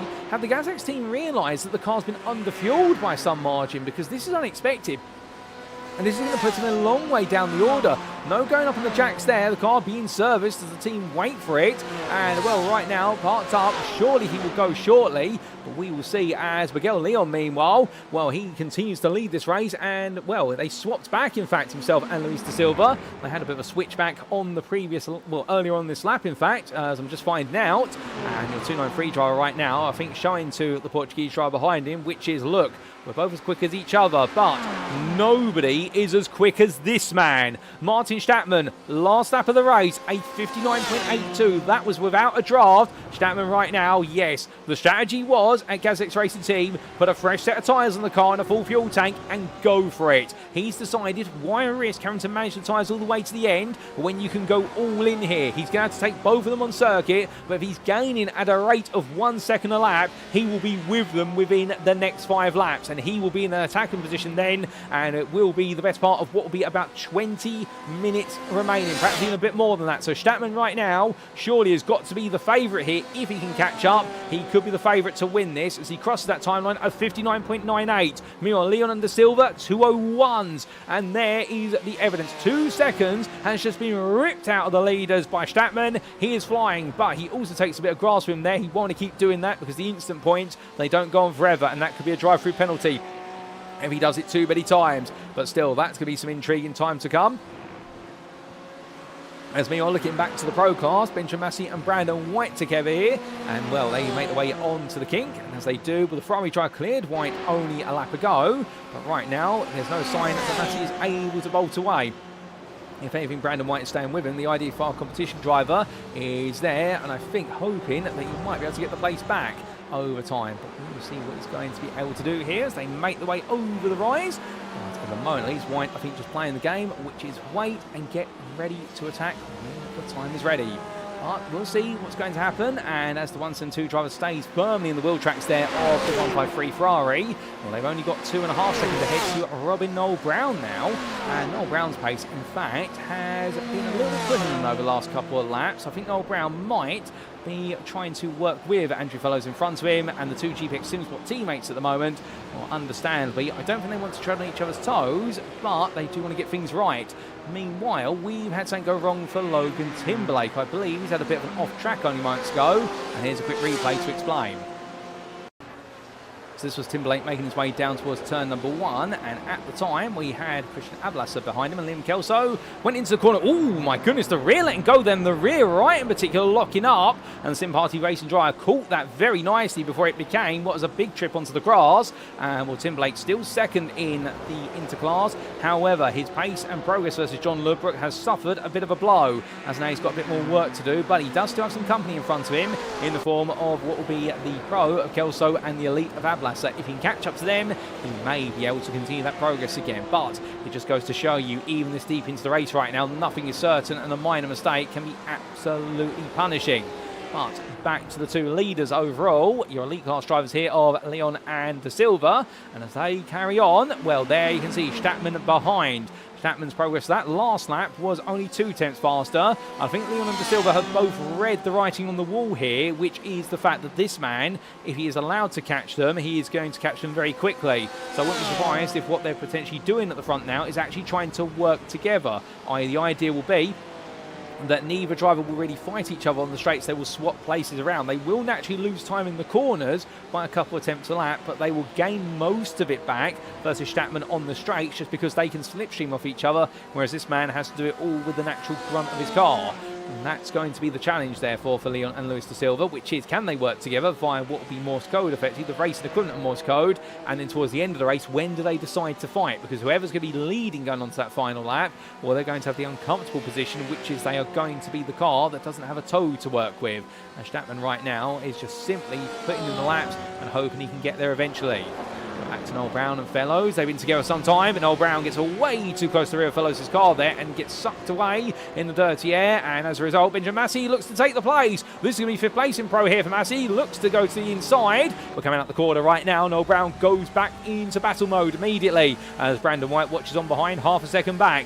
They enter slipstream here. This BMW right now tucking in, building up the speed. 4 litres of V8 engine, getting closer and closer to the back of that Ferrari. And we'll look into the outside in the end. Here he goes. However, Massey will cover off his inside and surely feel a bit safe. Goes a bit deep off the corner, but Noel Brownlee takes a lot of apex curve, and that just unsettles the suspension of the car. And in the end, Massey will confirm the place. As meanwhile, Brandon White watching behind. And now Andrew Fellows, the Inter driver, ahead of all 3 of these pro drivers. I think he's going to be looking in his rearview mirror and thinking, okay, how is 1 multiplied into 3? And it's the natural law of order of things here. With Noel Brown making that mistake, he has brought the rest of them into play.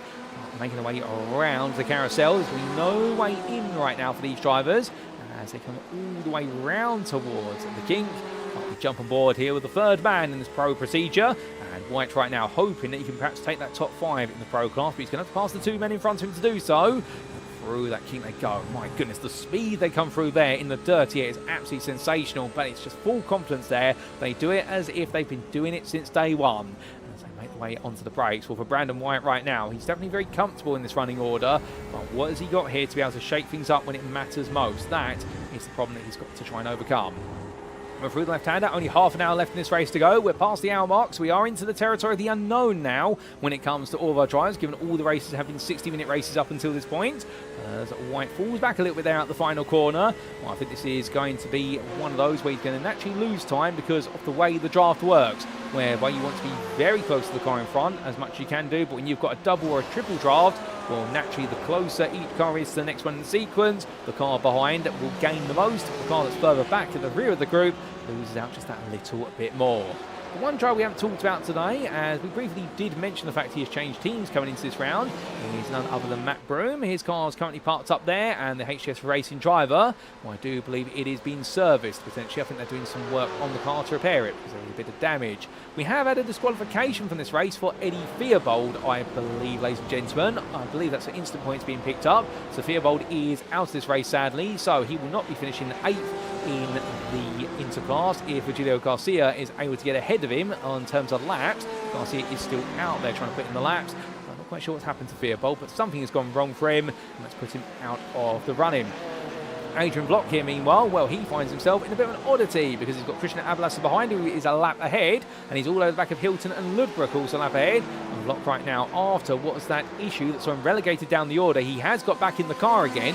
So it was a technical issue. They had to get the car into the pits. They've got it back out. But the 270 driver right now a lap down here, but I think he fancies his chances of unlapping himself. Well, he's allowed to, but he's got to be able to prove he is not holding the car behind up, and that's what Abalasa, I think, at this point is flashing his lights about. He wants Block to get a move on here if he's going to do this. Block goes to the inside, and Abalasa immediately looks at the inside as well versus Ludbrook and says to the interleader, come on, you've let one go, now let me go immediately, please. And well, Ludbrook in the end does tap back in behind, but the time it's costing Ludbrook this, because there he is, your leader of Inter, then there is Liam Kelso, and then there is Logan Timberlake. Let's get our L's in the right order. And right now, the number 16 driver here is gaining on Ludbrook. With the way the traffic is falling, your number 14 leader of the Interclass may not feel as safe for the rest of this race. We will see. As meanwhile, here's a change for fourth place in Inter. That's Pinto Levente proving himself to be the better of the two BMWs for now versus Craig Tillotson. And that was up the inside in towards turn number 5. And Tillotson will look to try and get back on the attack when he can as we ride on board with the Rhino Academy driver here, and they're making his way down the hill all the way towards turn number 8.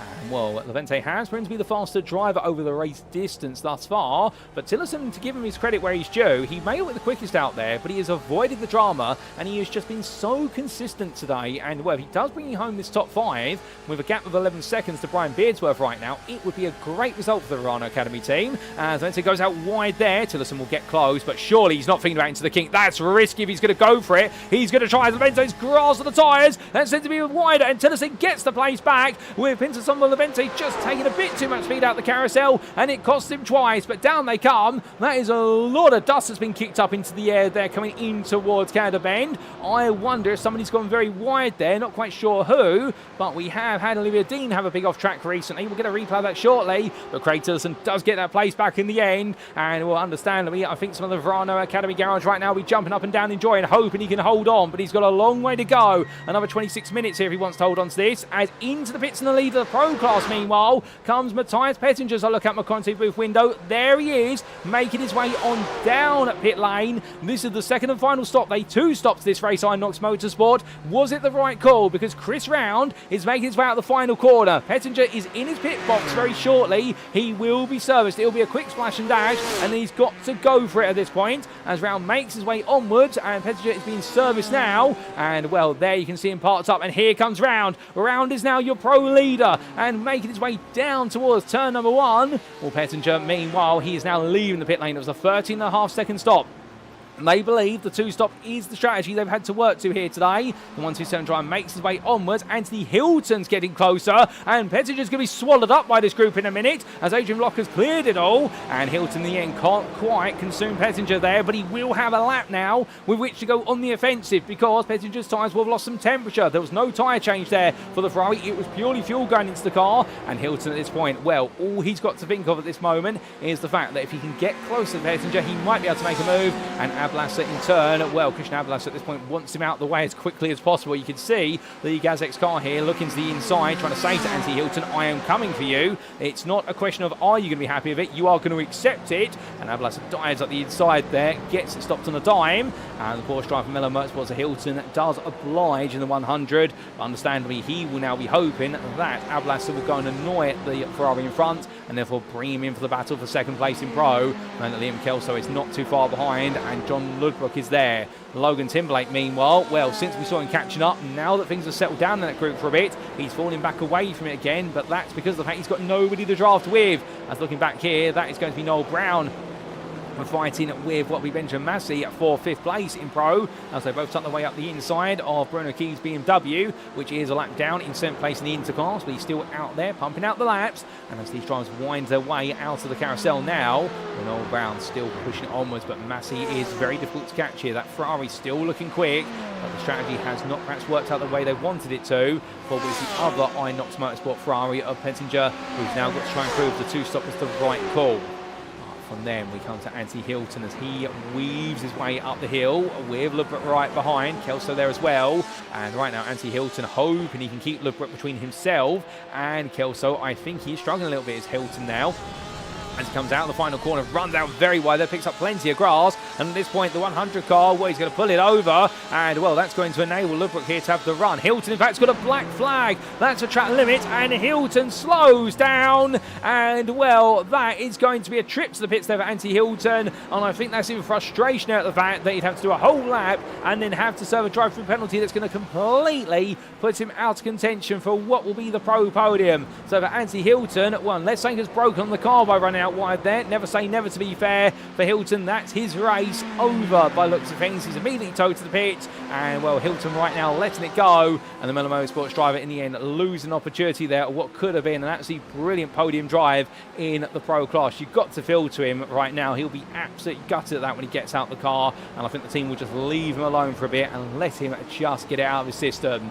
But meanwhile, as John Ludbrook makes out the hill, well, the interleader still ahead of Kelso, and Timberlake would love to get closer. He is doing everything he can to close down Ludbrook, but the problem is it's just not falling favourably for him. Ludbrook is being given the benefit of a draft of another car every time Timberlake starts to get close, but now Ludbrook doesn't have the draft of a car unless he lets Kelso go, his last barrier to this man. And well, Timberlake has got to now try and prove that he is still the quicker car versus that Corvette all the way to the end. At the front of the field, meanwhile, Miguel Leon and Pedro Luis da Silva, they are still together. But where is Martin Stattmann? Is he still catching them? The answer, he is, but the rate of closure has dropped considerably. He's now only closing at about a 10th a lap. So therefore the Gazx Racing MCM driver, unless there's a second stop that we're expecting from everybody here that we don't know about, given the fact that Stattmann did have that much longer pit stop and it was for a tyre change, well, if there is a second pit stop for a splash and dash, Stattmann surely then would be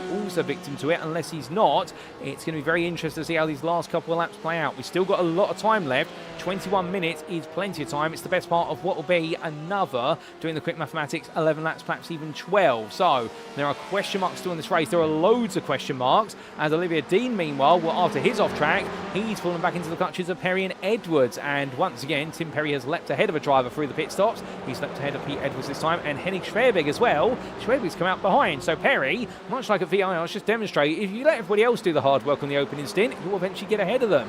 And now he's got to try and find a way ahead of Olivia Dean on the road. As Dean has definitely got a lot of front end damage that front. You can see the front bumper is not naturally seated on the car as they make the way into the King.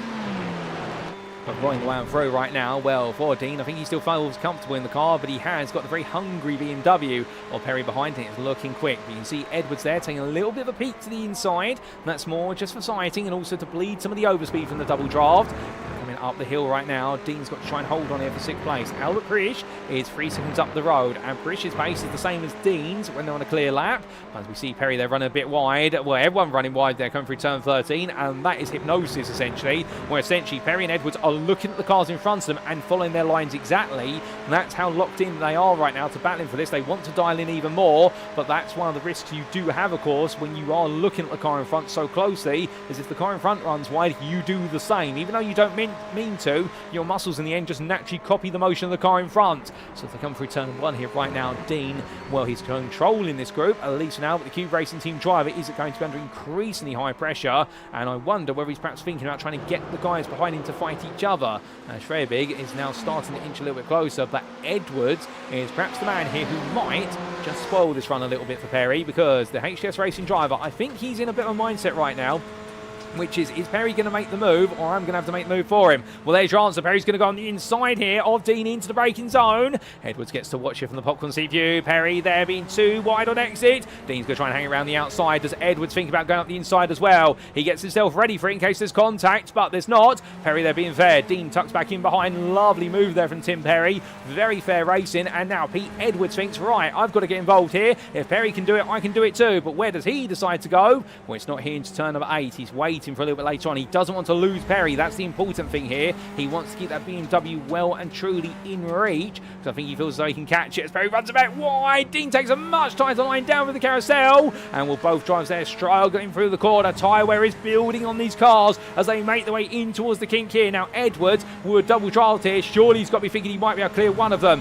Coming out of the kink. Lovely run here from Edwards. He's going to have a lot of speed. Does Dean go defensive here? Perry does. Dean follows him. Now Edwards is going to commit to his line. He goes all in under braking. He's going to make it 3 wide. He goes for it. It's a squeeze to the corner. They're 3 wide all the way through, and Dean is sent out wide. In the end, there's further contact. It's going to be there. What is a big knock for what is now the Pete Edwards. I think in the end they all got caught together. My goodness, it was a lovely moment, and then it was not. But still, the way they've all been able to survive it, well, credit to all 3, in fact all 4 drivers there, because it could have been far, far worse. And Henning Schwerbig, as he makes his way past our cameraman up on the gantry, he's moved all the way from 9th to 6th. The Beast Racing driver right now has just snuck his way on through it all, and I think that's why he was holding back a little bit, expecting that somebody at some point was going to go for something a little bit audacious, and he would just be able to pick up all the pieces.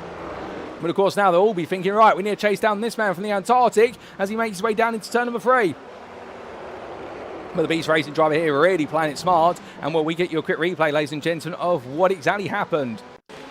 So this was where it all played out. And we're going to focus on Tim Perry here and exactly what happened to him in this braking zone. So 3 wide they went, and as they did, well, Dean was turned sideways. Oh, that explains it. Well, it was Perry and what was none other than, excuse me, Edwards there getting caught in each other, and Edwards being turned across the front of Tim Perry's car, and that was the subsequent outcome. I don't think there was any malice meant there. I just think it might have been Edwards trying to come across thinking he was clearing Perry after what happened. It didn't quite work out, but well played to all 3 of them there for being able to survive that one. I think there might be a few words afterwards, particularly with Pete Edwards being the bravest of everybody on the brakes today. For the HTS Racing driver, to be fair, showing you, well, sometimes you've got to go for it. It doesn't always work out, but it definitely definitely provide some great entertainment, ladies and gentlemen, as the HDS Racing driver will go back on the chase. Now, I think with the damage they've picked up, it will only be light damage. Nobody necessarily is going to be out of this race as a result of it. Although, as soon as I say that, Olivia Dean has just dropped off the circuit.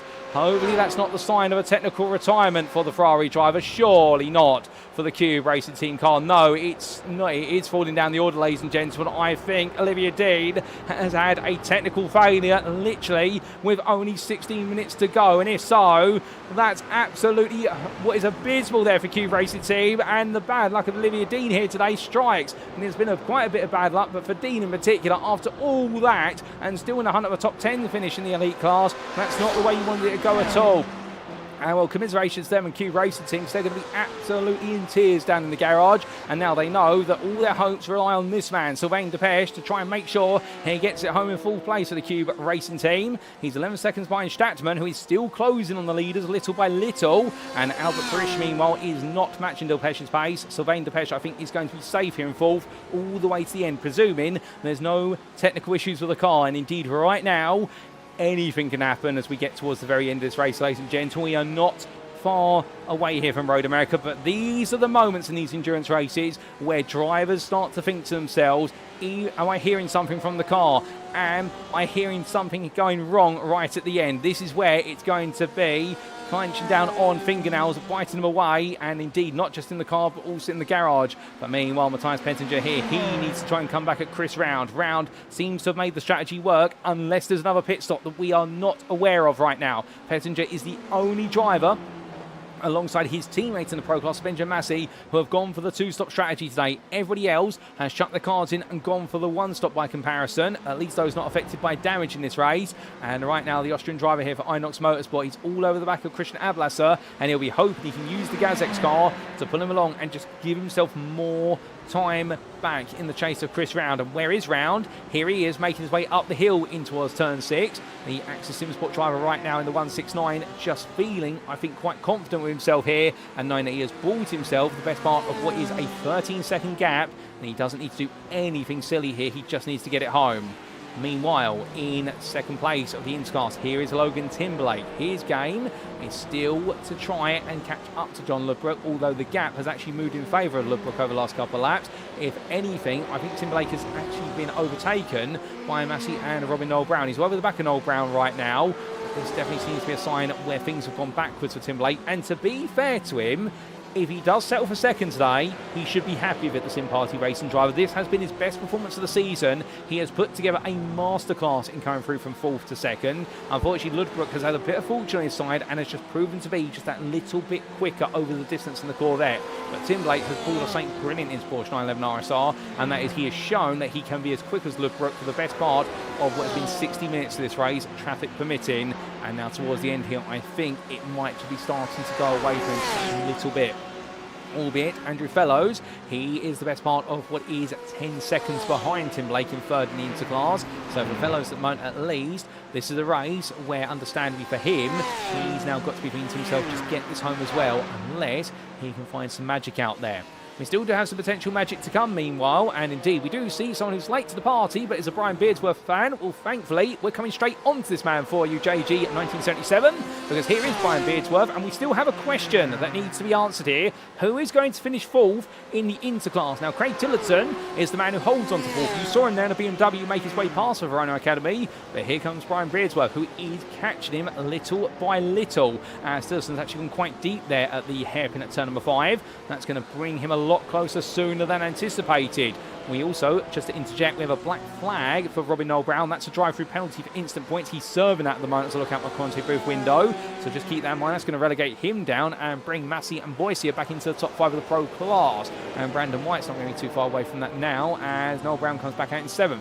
But back to what we're talking about on camera here. Tillotson's under increasing pressure on Beardsworth. In fact, this lap, Tillotson has really fallen back towards Beardsworth, and Beardsworth right now is going to see if he can get this place and take the final one of the day that he's going to be able to take, unless anybody gets it wrong in the Interclass in front of him.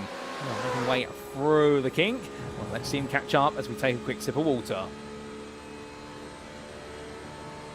Powering his way all the way down towards Canter Bend then, and as he comes onto the brakes, Well, the number 88 driver here has got to be thinking firstly, well, get close, see what Tillison's doing wrong and what he's doing right, and then work around it.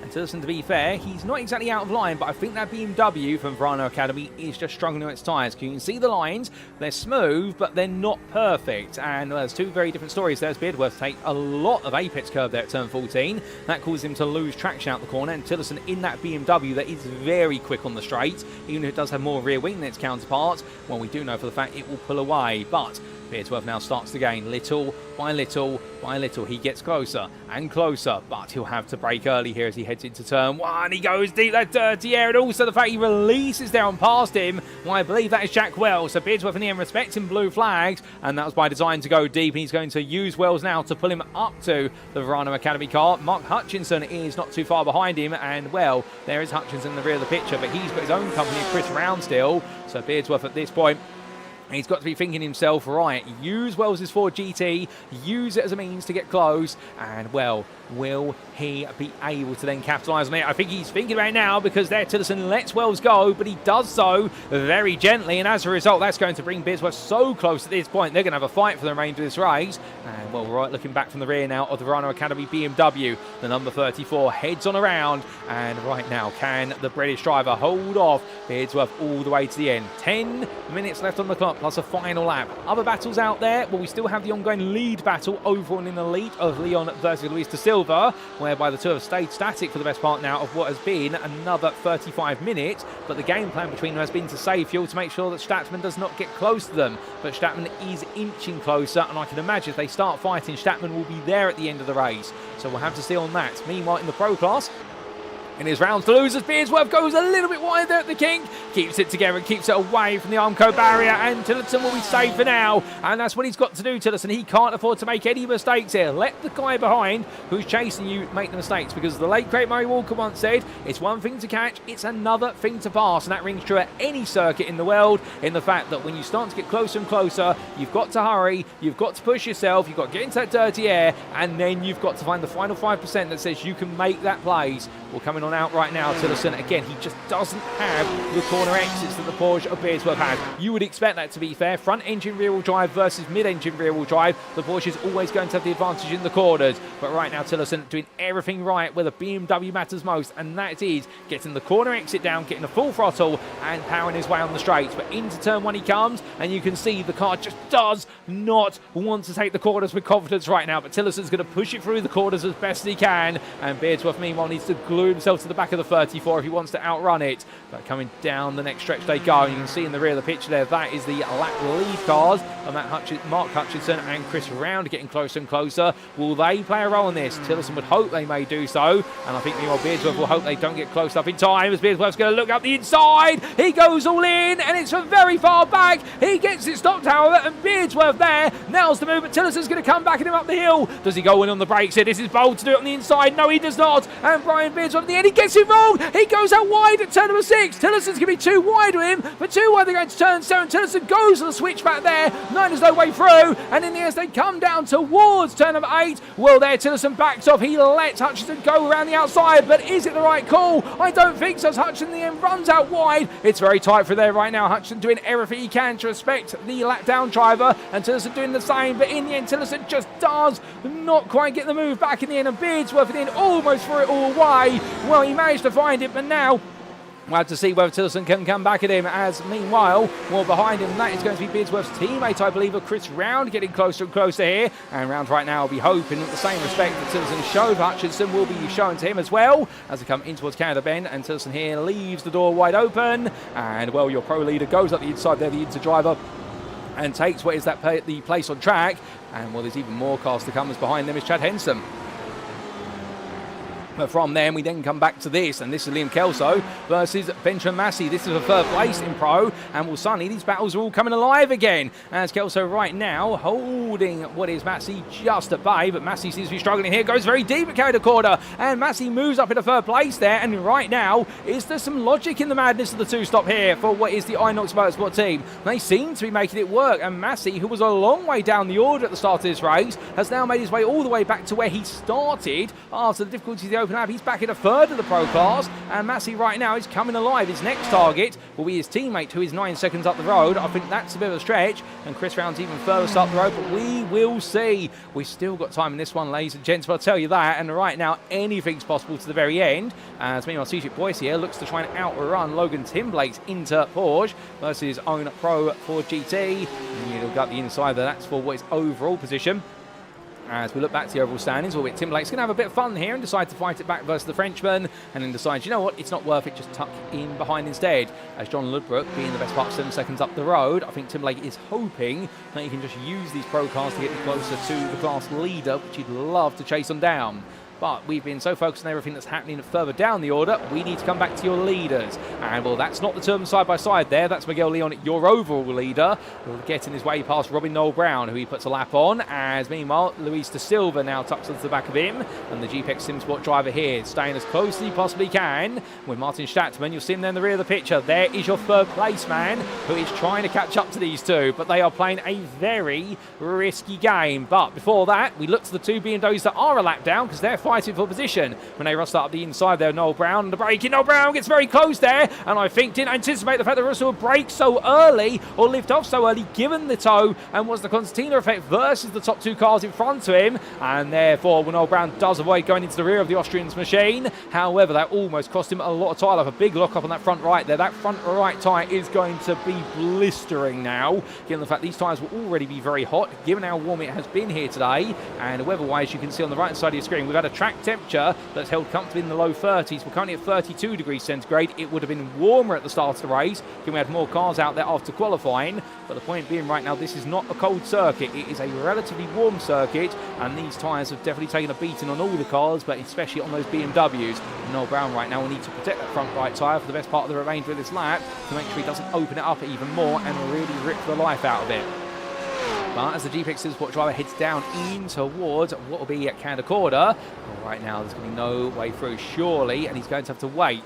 As meanwhile, Sylvain Depech, the man who was, well, he's lost places, Depech. He's dropped out for fourth. We thought he was absolutely set for fourth place in elite class. He's lost out to Albert Brich, and here's Henning Schwebig over the back of him. Now, what's exactly happened there to trigger this? We have heard there's been an off-track for Depech. We will get a replay of it shortly, but right now, let's stay live here and take a look at what is going on, because Schwebig's going to look for a move. Depech goes defensive immediately here down towards Canada Corner, but that BMW's got so much speed in the draft. Onto the brakes they go, then 2-1 they enter, and as they come out the corner, well, in the end, Schwebig's going to be made to run out of road there, but all was legal in that battle, given the fact he was running on a bit of runoff area that naturally disappears. But back on board, we come with the Beast Racing car here, and this is where the BMW, if he can get a good exit, he will fly out the corner versus the Porsche. The Porsche gets the initial acceleration, yes, but now Schwebig here, as he builds up into the gears, into third, then into fourth. This is where the BMW is so strong typically. What could Depech do? Well, he puts himself right to the pit wall here as they make the way down towards turn number one. And right now, Depech is going to say to Schwebig, if you want this, you're going to have to go all in. And Schwebig says, yes, I will. Dives up the inside here. Does he get it stopped in time?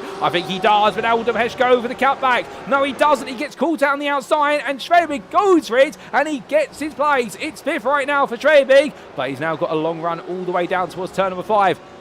And the problem is, will Depech have enough run here? Does he have the ability to catch up?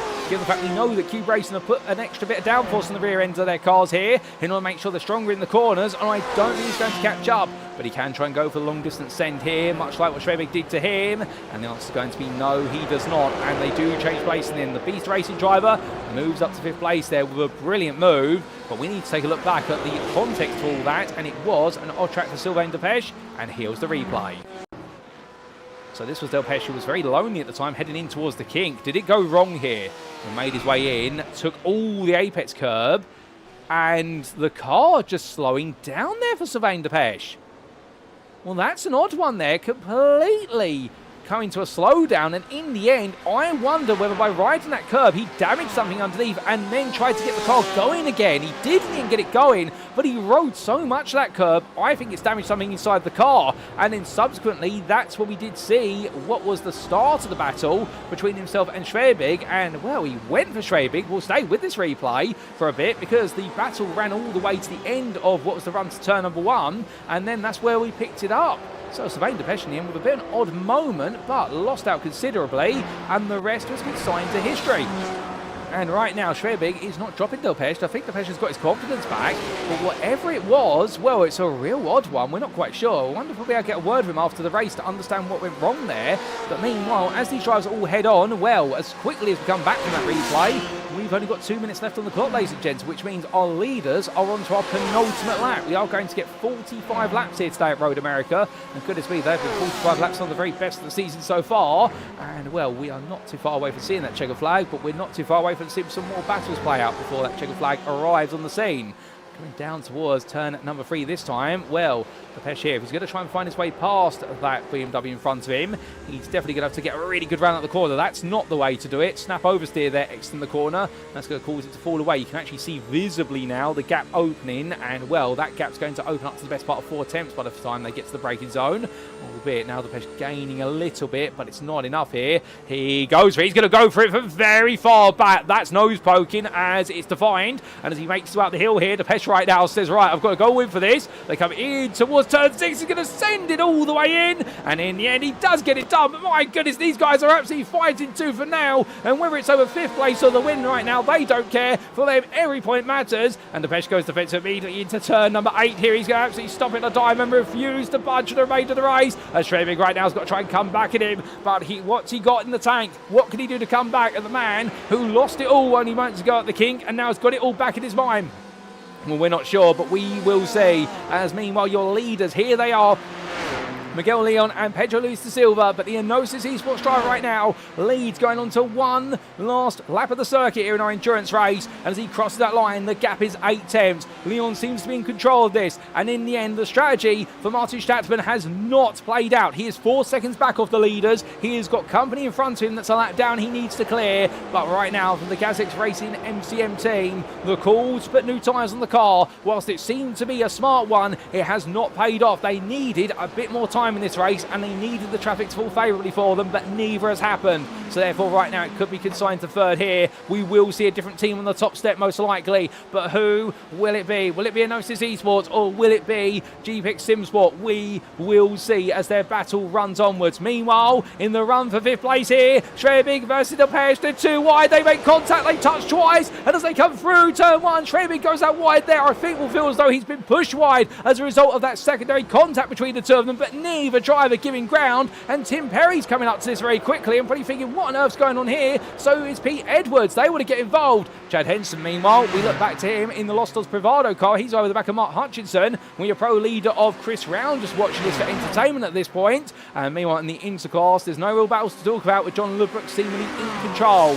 As Henson gets closer and closer to Hutchinson's car, will he look for a move into turn 1 for what will be 10th place overall in the class? The answer is yes, he will. And there was a tiny touch there, but nothing bad. Hutchinson then keeps it together. Both drives absolutely on the limit. But from them, we come back to leaders then, and right now only 3 quarters await them. Here is Canada quarter firstly, and right now for Luis da Silva, he's not close enough to get involved. And for Leon, all he's got to do is nail the exit of the next 2 bends through the chicane of turn 13. He nails it absolutely spot on into 14. It's 1 corner and then a sprint to victory for him surely as he makes about the final bend. He nails it. Luis da Silva gets a good run as well, but it's not enough. And as they make the way over the rise, the checker flag awaits them. And for Miguel Leon, it will be a first win of the season. Elite and overall for Enosis Esports ahead of Pedro Luis da Silva, who finishes only 6 tenths behind after 1.5 hours. Martin Stattmann will complete the Elite Oval podium ahead of Albert Parige and what will be Sylvain Delpesh in due time. But Stattmann in the end takes the 3rd place, and as more drives come through, that was Roster Fellows and Noel Brown, with Rene Roster in the end none other than what was 7th place in class.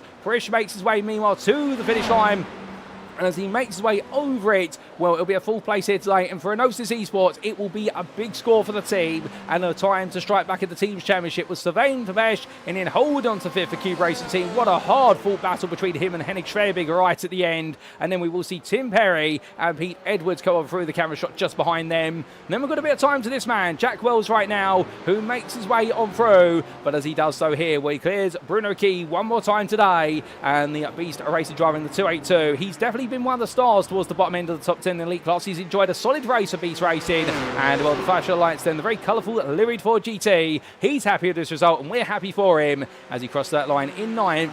Mark Hutchinson, it is for GT, for Altitude 3M Esports comes through just ahead of Chad Henson, but then here he is in 12th place, ladies and gentlemen, a new name at the top of the pro podium today. It is Chris Round. What a race for the Axis SimSport driver, and making the one-stop magic work. Head of Christian Ablason in, who comes home 13th, and then it will be your runner-up in pro, Matthias Pettinger for Inox Motorsport, who rounds off what will be the pro podium run to second, with Benjamin Massey behind him, his teammate. It's a 2-3 for the Inox Motorsport team. The 2 stoppers for safety today, and in the Ferraris, they've definitely made sure a lot of points are saved. Cedric Boyce, who was right behind, and then for John Ludbrook, it is another win of the season to add to his win at Daytona. 2-time winner in the Interclass now for the GPX SimSport driver in his Corvette. He'll be ecstatic about that. Head of Liam Kelso and Brandon White as they come through. Here comes White across the timeline for ID4 competition. And then Logan Timberlake, ladies and gentlemen. Well, in the end, he backed it off towards the very end of the race, I think, to make sure he had the fuel to get to the end. And whilst in third, it was Andrew Fellows who finished the lap down. We didn't catch him crossing the line. For Logan Timberlake, it's second place in the Interclass and his best drive of the season so far. Most definitely on home soil for the Sim Party Racing driver. He needs to be happy with this. This is what he could do, and he's shown it to everyone today. After the disappointment of VIR, this is where Timberlake's championship charge begins. But as all the field cools on down and everyone just gradually makes their way on home, William Kelso there soaking it in, the fact a 5th place in the pro class today, just ahead of Brandon White, but then could not quite get close enough to Cedric Boyce or Benjamin Massey. But the Sim Racing grid driver will know, to get the BMW through 90 minutes and finish 4th in class, that is no easy task. But as the circuit very quickly quietens down, well, let's take a look at those race results, subject to Eddie Stewart's inquiries. And as we can see then, after 90 minutes of absolutely brilliant racing action here in round 3 of the SimRacing International GTE Championship Season 1, as brought to you on iRacing, Miguel Leon was your winner for Enosis Esports by 6/10 over GPX SimSports Pedro Luis da Silva, with the 2 Corvette drivers going all the way to the very end on just a fuel stop and no tyre changes. Meanwhile, for Gazex's racing team MCM's Martin Stattmann, he led for the opening stints of the race, but the team, when they brought him in, opted to change the tyres as well. And the 269 driver saw himself have a lot of pace initially, but in the end it balanced out and the traffic did not help, and he had to settle for third. Albert Parrish drove a solid drive to 4th place for Enosis Esports ahead of Sylvain Depeche, who completed the top 5 for Cube Racing Team. And then Henry Schwebig was 6th for Beast Racing ahead of Tim Perry. But Depeche and Schwebig enjoyed an absolutely epic battle, and Perry and Pete Edwards had to catch up to it towards the very end. Albeit the Altitude 3M Esports and HS Racing drivers enjoyed their own brilliant battle midway through the race, and Jack Wells meanwhile couldn't quite get involved. The Beast Racing driver in 9th, but ahead of Altitude 3M Esports Mark Hutchinson, who round off your top 10. Chad Henson was best of the rest in 11th place, ahead of your pro winner of Chris Round, who was just behind the Los Dos Bravado driver by a second, but for him, it doesn't matter. It's his first win of the season for Axis SimSport, 9 seconds ahead of Christian Ablasser, and then most importantly, ahead of 2nd place pro man of Matthias Pettinger, who led home a 2-3 for the Inox Motorsport team on the pro podium, 14th and 15th overall, because Benjamin Massey was behind him by 8 seconds. He was then 16th for Cedric Boyce, ahead of John Ludbrook, with Ludbrook being your 2-time Inter-winner now as this season for GPX SimSport, and he'll be absolutely proud of that, returning after missing VAR to winning ways immediately. Could this be his season to win? We'll have to see. Of course, it's early doors yet. Liam Kelso and Brandon White filled out the rest of the top 20 before getting to Logan Timberlake, who then completed your top 20 with 2nd place in the Interclass of Sim Party Racing. What a solid drive from him. And then we do look outside that top 20, and here we can see 21st, it was Rene Russler, the Gaz X Junior JRM driver in the end, having to settle for a lap down, not quite the race he wanted, but he enjoyed some brilliant battles early on, ahead of 3rd place into finisher Andrew Fellows for GPX SimSport, who in the end brought home a deserved 3rd place, and it was a 1-3 for the team in the Interclass. Robin Noel Brown, Sean McLaughlin and Brian Beardsworth completed your top 25, with Beardsworth enjoying his best performance of the season, just beating Craig Tillison to that 4th place spot in the Interclass. Tillison as well enjoying a very consistent race for Verano Academy. 26th was what he was able to do, and he should be proud of that, with Adrian Block in the end also a lap down in 27th, ahead of 2 lap down finishers of Pentasombo Levente and Virgilio Garcia, and we did see 3 laps down there to Bruno Key. Outside the top 30, it was then a finish for Angel Ordonez, 6 laps down, but after that huge incident coming out the carousel, well done to him to keeping his head together and getting back out there. That's what you love to see. And the OCC Sports driver, unfortunately, having all the bad luck so far in the first third of this season, surely his luck's got to turn by the time we head to Road Atlanta. As then sadly retirements for several drivers, including Olivia Dean, also Anthony Hilton, Matt Broome, Eddie Theobald, Flavien Teffrey, Dominic Singendonk, Jack Barker, Marcus Singendonk, Soren Kroll, and also we did see retirements for Joris Petersveem and a non-start for Justin Noel. But as for your class finishing positions, we head to the elite class firstly because this is where all the points are made or lost. And as we see, Miguel Leon, your winner in the end for Enosis Esports and doing a fantastic job of taking that win ahead of Pedro Luis da Silva, and it all came down to time management and strategy in the end, but the two pushed each other hard. Martin Stattmann, well, he put the fresh tyres on, but it wasn't enough for Gazek's racing team, but does make sure the 100% record of being on the podium in the elite class for the team continues, ahead of Albert Parish, who was 4th. The Enosis Esports driver in the end could not touch the top 3, but he was untouchable compared to the rest of the field after the technical difficulties for Sylvain Delpech.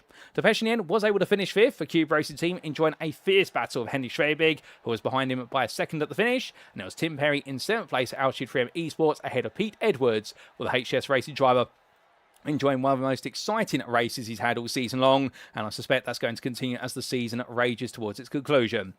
And Jack Wells was 9th for Beast Racing ahead of Mark Hutchison, who completed the elite top 10 for Altitude 3M Esports. And outside that top 10, finishing the race as well, was best the rest Chad Henson, ahead of Christian Ablasser, who really just was not on the pace today, unfortunately, for Gazek's Racing MTM. It was a lap down to Sean McLaughlin and also Adrian Vlock, the 2 Australian drivers there for HTS Racing, both having challenges in their races, sadly. And it was retirements for Olivia Dean, Soren Kroll, Joris Petersveem, and Justin Noel. Then coming on to the Pro Class meanwhile, and as we saw here in the Pro Class, well, it was a first win of the season for Chris Round, and what a win it was in the end, a deserved one for the Axis Simsport driver by 15 seconds over Matthias Pettinger, with the Inox Motorsport driver leading home a 2-3 ahead of teammate Benjamin Massey, and finally getting the upper hand on his teammate, where it's not even Massey who's been the stronger of the two so far this season, but to be fair, we could expect it to oscillate slightly between the two of them. There's nothing wrong with that there. Outside that top 3, we then did see what was full place for Cedric Boycia for Cube Racing Team, bringing on home that result in the end, despite the Ford GT perhaps not quite being on the pace that he wanted it to be on today, but he was ahead of Liam Kelso for SimRacing Grid, and then it was Brandon White just outside the top 5, ahead of Renee Roster, who was a lap down, and there was also a lap down there to Robin Noel Brown, with a finish 6 laps down, but classified still for Angel Adornes for Enosis Esports, and then retirements for Anthony Hilton, Matt Broome, Flavien Teffrey, Dominic Singendonk, and Jack Barker. And then lastly, coming to the Interclass, and here we did see in Inter, where it was John Ludbrook who led the way, and in the end took victory by 35.462 seconds. But goodness me, that gap grew right at the end. I suspect there was a mistake for Logan Timblake. Yes, there was right towards the very end, but that gap was a lot closer until the very end. We can promise you that. The Sim Party Racing driver took second ahead of Andrew Fellows, the GPX Simsport driver who was a lap down at the finish, ahead of Brian Beardsworth there, who enjoyed a brilliant battle with Craig Tillerson for that 4th place. The Verano Academy driver losing out, but still 5th place. A top 5 for him, his first of the season. Had a 2 laps down drivers, Pinter Levente and also Virgilio Garcia. And then we did see 3 laps down Bruno Key, and there was retirements for Eddie Theobald and Marcus Singendonk.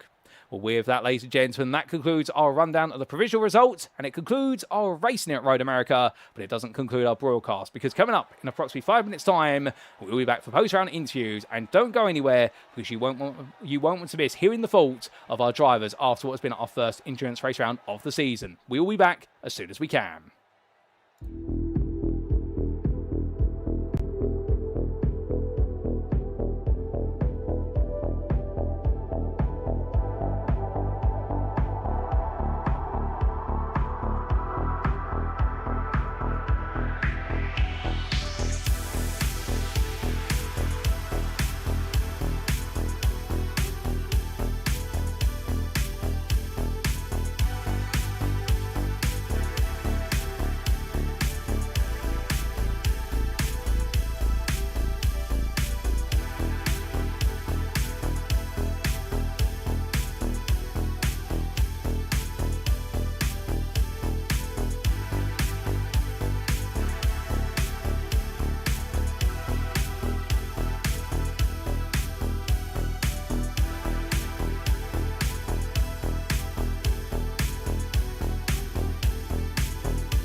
And so, ladies and gentlemen, it is time for our post-round interviews. But let's kick off then with the man who's made it now 2 wins in the Interclass in the 2 races he's raced in. It is none other than John Ludbrook, who joins me in the interview room. Good evening to you, John.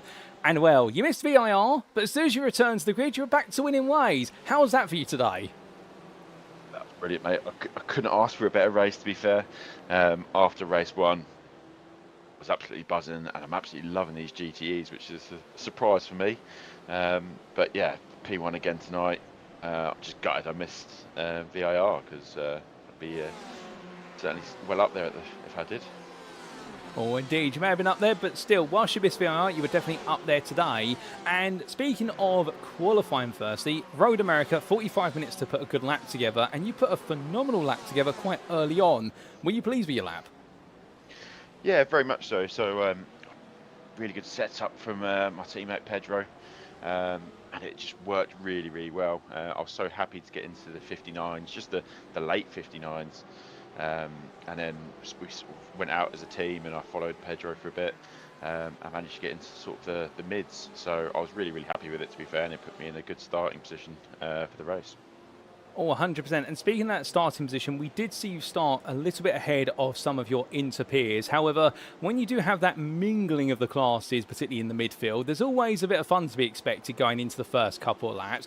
Did you have a particular plan in mind for how you were going to deal with the pros and elites around you? Just to try and keep, I don't want to keep them in between us, but certainly try and keep a couple of cars in between us, so I could sort of stay ahead, but I knew I wasn't going to be able to keep him behind me for long. I had my teammate Andrew a couple of cars behind, and then I remember the chap behind us, but I kept seeing him, and he got past me at one point and then had a spin. But yeah, it was just tough to try and keep everyone behind me, because everyone was so quick tonight. Oh, 100%. The pace was absolutely brilliant in that mid-pack, and we did see you constantly, like you say, having to make sure you kept the pros behind, but also negotiate when they wanted to battle. Did that perhaps change up your strategy at all? Because we saw the one-stop was the strategy here today, but it did look as though perhaps it was a little bit close on fuel at certain points. Yeah, definitely. When I first came out of the pits, it said I needed a litre and a half to get to the end. I thought, oh, there's no way, because I knew that other people would be doing a one stop, and I thought, well, I'm gonna have to try and fuel save, but I want to try and keep this position. So yeah, I just spent the sort of pretty much the whole second stint after coming out of the pits, just coming off the throttle before T1, and just at the end of the long straight, and it seemed to work. I finished with 0.2 litres, so it was very, very close. Well, very, very close on fuel, but still very well managed by yourself. But as the race went on, of course, we also got to see the fact that whilst you're not necessarily under immediate pressure from inter drivers, you did spend a lot of time mixing things up with a lot of pro drivers. Was there a sort of devil on one shoulder saying to you, go on, John, have a bit of a go with them, and the angel on the other shoulder saying, John, think about the interclass, forget everyone else? Yeah, definitely. It was a strange one, because I kept coming up on a lot of pro drivers, and I thought, I could get past them. I could get past them here, and I did go past a couple, and I thought, well, that's right. I've got another car behind me now. Keep at it. But yeah, every so often I made a little mistake, and they caught back up, and it just wasn't worth the hassle to try and defend it. So I was quite happy for them to sort of take the inside line and just let them past. Oh, absolutely fair. Well, I think you made the right call on that one, no doubt about it. And as we went deeper and deeper into the final stages, what we also did start to see was the fact that whereas perhaps you'd not had as much intercompany in the first stint, Logan Timberlake was closing quite quickly. Was that a concern? Yeah, very much so. I think because Logan was P2 pretty much the whole time, and like I said, he did get past me at one point. It was a bit of a dive, from memory, but I thought, wow, he's quite an aggressive driver, and that's not necessarily a bad thing. But I thought, well, he is aggressive, and he was pushing the pros ahead of us, and I thought, well, he's going to have an accident the way he's driving. So I thought, well, I'll just let him crack on, and he did. So I got back past him, and I just kept looking at the relative, and he was sort of 3-4 seconds, and then it got up to 6 seconds, 7 seconds. And I thought, well, I'm pulling away now, and then I'd have a little moment, and he'd be back down to 4. But yeah, certainly, he's definitely very, very quick. So it was just try not to look at the relative too much and distract me from the race. Well, fair play. And in the end, whilst he was closing, he wasn't quite able to get close enough in the end to try and take the lead back for yourself. So I can imagine that final lap must have felt very nice to think you're in control and then you're going to bring home a win, which was in the end 35 seconds because Logan did have an off track. But either way, it was your win to take. Yeah, absolutely happy with tonight. Can't complain. Yeah, on to the next one. Well, speaking of the next one, of course, if we've had what has been the very countryside and picturesque run of Road America, next time it's time for a roller coaster. We head to Road Atlanta. How do you feel for it? Yeah, looking forward to it. The whole calendar on GTEs is what drew me into the league. When I've always done the GT3s, and when the calendar came out for this season, I was like, oh, it's not really my sort of calendar, and I wasn't ever planning on doing the GTEs because I've tried before and it wasn't my thing. And then I saw the calendar and I thought, well, I've got to do it, give it a go, and I'm glad I did. So the whole calendar looks good for me. I've just got to try and keep these results coming. Oh, fantastic. Well, it's definitely good that we've got you on the grid because it wouldn't have quite been the same without you, no doubt about it. And, well, we look forward to seeing whether you can keep the momentum going strong at Road Atlanta. But just as we get ready to let you go, John, is there anyone you'd like to give a shout out or a thank you to live on the broadcast? Yeah, of course, yourself all from fantastic broadcast. It's always good to watch it back, which I will be doing probably tomorrow in my off stints of the Daytona 24. The whole of the GPX team. And Pedro for an absolutely fantastic setup. Just keep him going, Pedro. Oh, indeed. I'm sure Pedro will be very grateful to hear your gratitudes there with the setup and the fact you've been able to use it to execute a brilliant win. John, we'll leave it there. Congratulations on your second win in the Interclass of this season. Long may they continue, perhaps, and we will see you try to chase your third at Road Atlanta in a week's time. Until then, have a great rest of your evening and good luck in the Daytona 24. Thanks very much. Cheers. So here now, ladies and gentlemen, from GPX Sports, John Ludbrook, absolutely proud of his achievements today, no doubt about it. And, well, talking about there the fact that really coming into this season wasn't planning to be on the grid in the first instance, but seeing the calendar, it really drew him in. But being drawn into all the racing today, where he's very pleased with his qualifying lap for that pole position, but found in the early stage of the race, the shuffling of the pros and the elites around him and bringing some of the inter-drivers in, particularly Logan Timberlake, it definitely was a bit of a challenge to manage where he wanted to keep the pros between himself and his inter-peers. Timberlake did get on through, but a mistake cost him a little bit too much and pushed him back behind, and from there it was a Brooks race to manage. And we did see there the fact that whilst he was wary of Timberlake getting closer towards the end, he felt as though he'd be in control all the way to the finish, which he was. And so it's a second win on the board. He will become your Inter-Championship leader, I do believe, as a result, going into our next round. But as he makes his way onwards, so John Ludbrook, still a long way to go, and he fancies his chances at Road Atlanta, indeed for the whole calendar, because that's why he's on the grid. But with that, ladies and gentlemen, we've got more interviews to come. We'll be back in approximately 30 seconds for our next interviewee.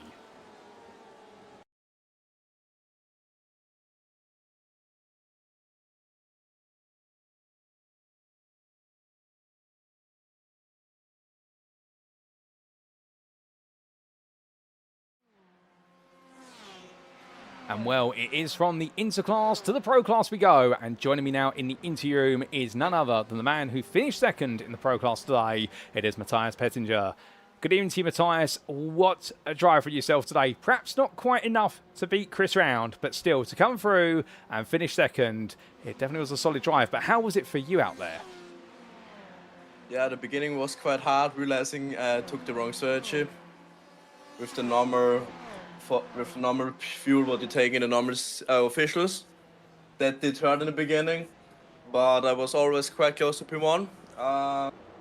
Using his draft and really extracted everything out of the cars, what I could. I'm still surprised about the tires. Tire wear was terrible. I got under 40% left on of the tire and still had such a great control in over the car. Unbelievable. Oh, wow. Well, I mean, the fact that the tyres were so heavily worn down in the end, that's quite an insight there. And let's talk a little bit more about that. Were yourself and the team then expecting here today that the tyre wear was really going to hold you back? Yeah, we were expecting him in the Ferrari is well known for it, that it's going to eat tires like nothing else. That's the reason why I started from the beginning driving quite softer with the car than I normally did in the officials. and it really paid off. I had so long did not feel anything from the tires. Oh, it's very impressive, to be fair, getting the most out the tyres there, and, well, I can hear it in your voice, the surprise but the happiness with it. But also, in this race, given the fact that the man who put it on pole was Angel Adonis, who managed to out-qualify you by a bit of a margin, behind you, however, the pro field was quite split. Did that make you feel as though you could control the race a bit, because you didn't have as many people to battle early on? Not really, not really. I mean, P1 was right in front of me. I was using his draft to save fuel, so this plays as well in my race strategy in hand. And then I saw just lead drivers understanding. And the gap was growing lap by lap. I think for my first pit stop, I got a 20-second gap to the car to P3, which was very, very impressive still. Oh, indeed. A very impressive gap there. And strategy-wise, we did see you in the end make your way in twice. Was that always the plan, a two-stop? Nope. The plan was a one-stop, but I messed it up. I took the wrong setup. I took the setup from the officials, and there I got just 50 liters, not 72, what I wanted.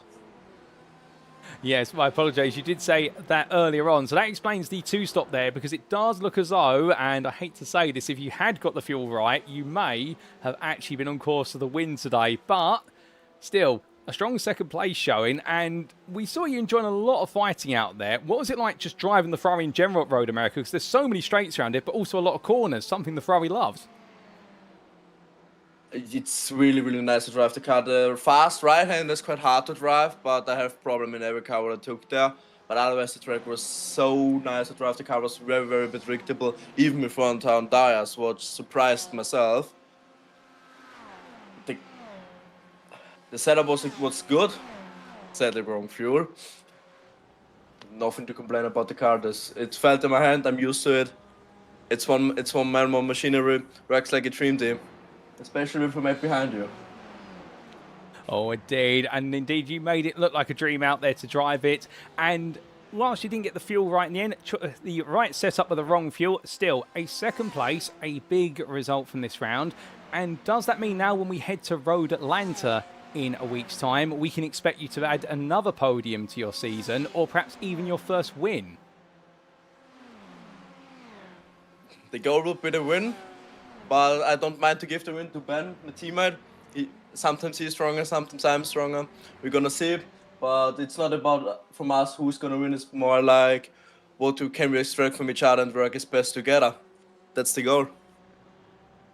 Oh, fair play. Well, I do love the team effort between the two of you. So off the back of that then, is there more of a focus at the moment then on the team's championship rather than the pro championship? Or is it do our best as a team and just one of us wins the pro championship?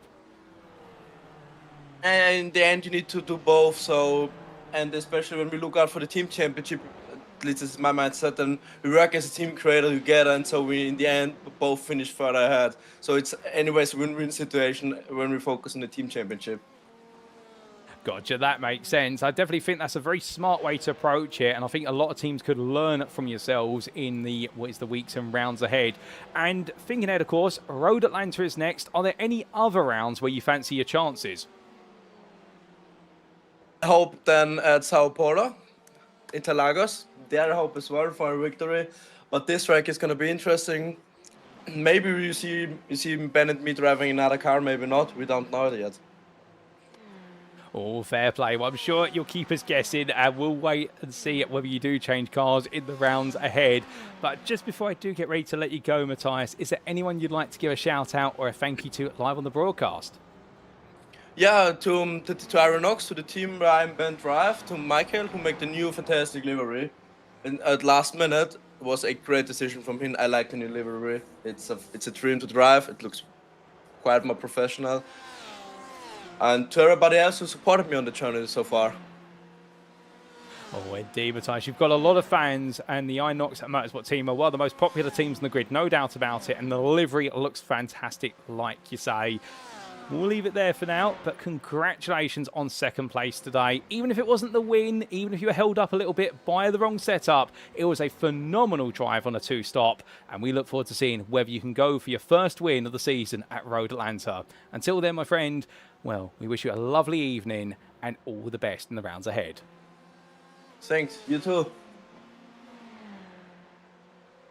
So here and there, ladies and gentlemen, from Matthias Pettinger, the Inox Motorsport driver, who today, you can hear how happy he is with the way the car felt, the setup, the fact he was surprised at how well it felt on the tyres. He was expecting the tyre degradation here to really be the factor that limited the performance of the Ferrari, but it was not so.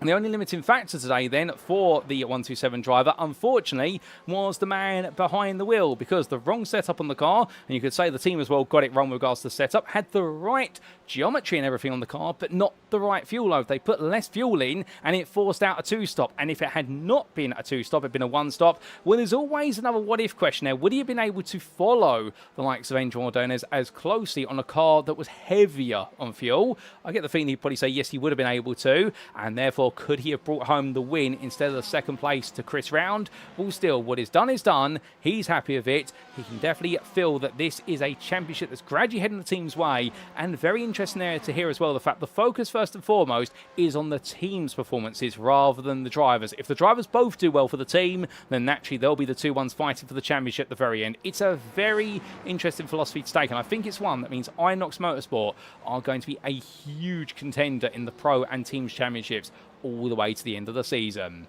But with that, ladies and gentlemen, we've got another interview lined up for you. We'll be back very shortly to reveal who they are.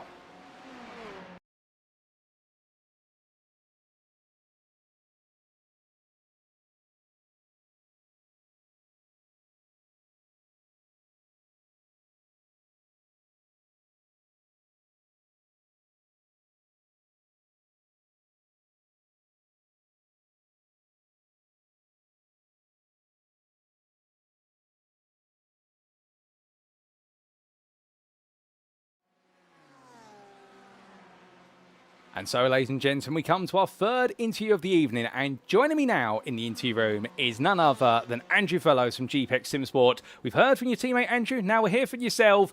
Third place day, not quite a 1-2, but it's a double podium and a hard-earned one at that. How was it out there for you? Yeah, it was good, to be fair. I battled hard for quite a bit with Logan for P2. But he was just really quick and really consistent, and I made a couple of mistakes, and that was it. Dropped back towards the end, but yeah, it was really good. John carrying on his 100% record. Obviously he missed VIR, but he won at Daytona and then he's won here again. So definitely a hard man to beat at the moment. Oh, indeed. John seems to be the one to beat, but to be fair, the pace difference across the field is not huge, it must be said, and yourself included in that. Qualifying-wise, 30th overall, second on the starting grid, and indeed not very far behind your teammate. How was qualifying? 'Cause it seems as though, in another light, you could have been the man on pole. Yeah, I think it's 3 or 4 tenths, I think, difference. It wasn't too big. Qualifying went well, to be fair. I managed to get a really good lap in towards the end, giving me that second place, which helped at the start. And then, yeah, it was just going on from then, just try and keep it on track for the 90 minutes and hope and pray that I was all right. Well, it may have been hope and pray for 90 minutes, but in the end, you definitely did more than that to keep it going, albeit in the early stages. I mean, starting quite a bit further back in the running order, it did look very busy coming into the first few corners. Was there a particular plan in mind beyond just survive to sort of get set? Were you perhaps thinking, as long as I don't lose any places in Inter, I'll be all right? Or was it, you know what, lose the places so long as I make it through the first 5 corners? Yeah, I mean, ideally, my plan was just to try and maintain position and just be careful for the first couple of laps, which I did all right. There was a yellow flag, I think, at the... I'm trying to think what corner it is. The first left-hander, effectively, the downhill left-hander. There was a yellow flag there. I think I was overtaken on the yellows. And then I lost it a little bit going through the right kink just after that. Yeah, so that the right kink, I sort of run wide. So I think at one point I was down to 5th or 6th. So yeah, it was just try and be consistent and just head down, try and make up places, and fortunately I did. Well, you made up places as time went on, but did you then have to change your strategy to suit, or was the strategy you're conducting in always the plan, i.e. the one stop, but try and just get that fuel tank to go as deep as humanly possible?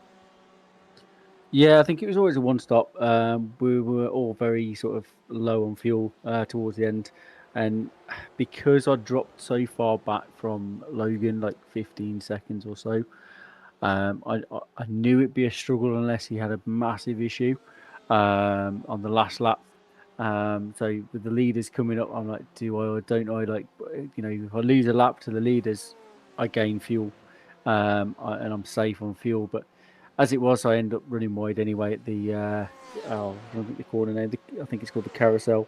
The sort of really long right-hander. Just run a bit deep and into the gravel, which let the leaders through. I think it'd have been tight otherwise to make it. If I had made it, it probably would have been game on for P2 because Logan was heavily fuel saving on that last lap, and I was just sort of praying, without being unfair, I was just praying he'd run out because then obviously he'd get a disconnect and I'd get second. But fair play to him. He brought that car home under very difficult circumstances. Oh, 100%. Like you say, you were hoping you could get a bit closer, and nobody does want to win by disconnection. But at the same time, it's that if only you could get one more place. But still, a third place, a very good result in a great battle between yourself and Logan Timblake and other Inter drivers. And it does mean now coming out of this round in the Inter Championship, you're making very steady progress as this season goes on. And I do believe now, as I'm just double checking the standings coming out of this round, at least provisionally at the moment, you do now sit. Well, in fact, you are still our leader with John having missed a round. You're ahead of him by 20 points. Does that mean we can expect you to continue your leading ways at Road Atlanta? I'm going to try. I do like Road Atlanta, so I'm hoping I can keep some pace up and just be consistent. I think is probably my main aim. John's going to be very difficult to beat. I mean, obviously, from after Road Atlanta, there'll be drop scores taken into account, and which obviously he's got a 0. So if I get another third, I'm going to be dropping like sort of 40 odd points. So it could make it really interesting. So we'll have to wait and see. The drop round is definitely going to make it interesting. But hopefully, I just want to be consistent. If I can get top 3 in every round or as close to, that's really all I can do. If I can pick up a few wins, then brilliant. Would be good. Oh, fair play to you. I think it's a smart call to take, and indeed, you've got to take it round by round because you never know what can happen here in this championship or indeed in any SimRacing International Championship. But just as we get ready to let you go, Andrew, I always have to ask, well, firstly, are you planning to do the Daytona 24 this weekend? I'm indeed. Yeah, I'm at the 12 o'clock slot tomorrow, so that's going to be interesting. So it'll be Daytona 24 followed by the SRI GT3 Sunday League on Sunday night at Daytona. So that's a lot of driving over the next sort of day or so. So that's going to be quite interesting. So yeah, that should be quite good. Well, we wish you all the best luck with that. You're definitely a bit of an Iron Man when it comes to sim racing, I can tell you that. And I don't envy you for the amount of racing you're doing at the moment. But just before I finally let you go, Andrew, is there anyone you'd like to give a shout out or a thank you to on the broadcast tonight? Yeah, obviously, thank you to yourself for the brilliant broadcasts, and obviously everyone at SRI for putting on the leagues as well. There's a lot of hard work I know goes on behind the scenes. I mean, poor James couldn't make it tonight due to other commitments, but he managed to get the standings up literally 5 minutes after the race, so kudos for that. But thank you to everyone at GPX for being really good, and massive well done to John and all the other winners. It's a tough old game out there. Oh, 100%. I think you summarised it very nicely, Andrew. And with that, we'll leave it there. Thank you for joining me in the interview. It's great to see you out there having fun and a brilliant podium finish. It's a 100% record of podium finishes, but can you take a first win at Road Atlanta? We will see. But until then, good luck this weekend in all of your racing, including the Daytona 24, and we will see you next round. Thanks, Paul. So here and there, ladies and gentlemen, from GPX Sim Sports, Andrew Fellows, the Inter driver, who today, in retrospect, you can definitely feel there's a bit of a missed opportunity thought process, but also respecting the fact that in context, and when he looks at the bigger picture, he is enjoying a very strong season so far. The Inter driver, they're really talking about the fact And that in the end, well, in the race, it was all about essentially trying not to lose places, but also getting caught up in the battling with the likes of Logan Timberlake and other company as well. But also having to negotiate what was a very tight strategy window on fuel. And the worry, of course, of the leaders coming through just as he was getting ready to pit, although it didn't quite go that way. And in the end, as he was gradually closing Logan Timberlake down, he was hoping that he'd just be able to catch up there a little bit more to make it a 1-2, but it wasn't to be. But you can definitely feel right now the bit between the teeth there for Andrew Fellows. He's pushing hard and will, as the Inter-Championship leader after this round provisionally, understandably at Road Atlanta, he'll want to make sure he continues that record of podiums, if not get a win to extend his championship. But with all the racing he's doing at the moment, whether it be in this series or others, I don't know when he's going to get a rest, ladies and gentlemen, but good luck to the man, I say, because definitely right now he's very talented behind the wheel, and also he's got endless stamina, and goodness me, I envy him for that. But with that, we've got one more interview to come, ladies and gentlemen. Who's it going to be with? Well, we'll give you a clue. We're heading back to the pro class.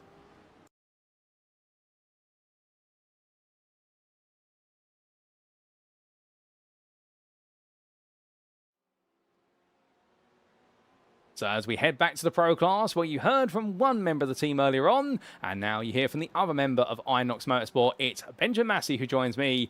Ben, good evening to you.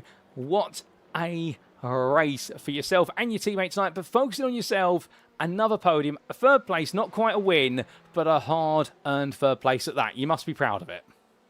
Yeah, I mean, good evening. It was a really nice comeback, to be honest, because I got caught up in a bit of the lap one shenanigans. So I was in the, I think, last place, at least for the class, by the time I'd come back into the pits at the end of the lap one.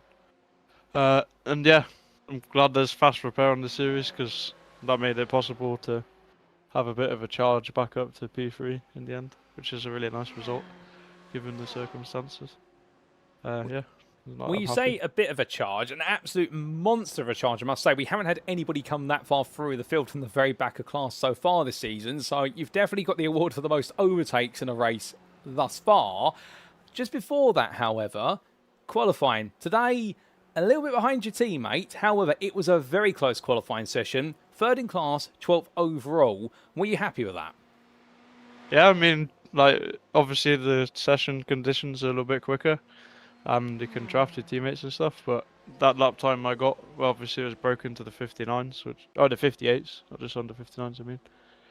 So it was a nice time, and it was like 6 or 6.5 tenths quicker than my lap times in the GTE sprint throughout the week. So yeah, I mean, it put us both up there for the start. It's a shame we couldn't quite convert the start into like saving fuel and stuff later on, but obviously we ended with a good result, so it doesn't matter. Oh, 100%. I mean, it was a completely different start from what you expected. And just off the back of that, of course, we spoke to your teammate earlier who talked about the fact he felt a lot more comfortable on his tyres, did Matthias, compared to what he expected. You obviously had to drive smart, but very fast to recover. Did you find it the same then on the tyres of the Ferrari, that actually they were better than expected?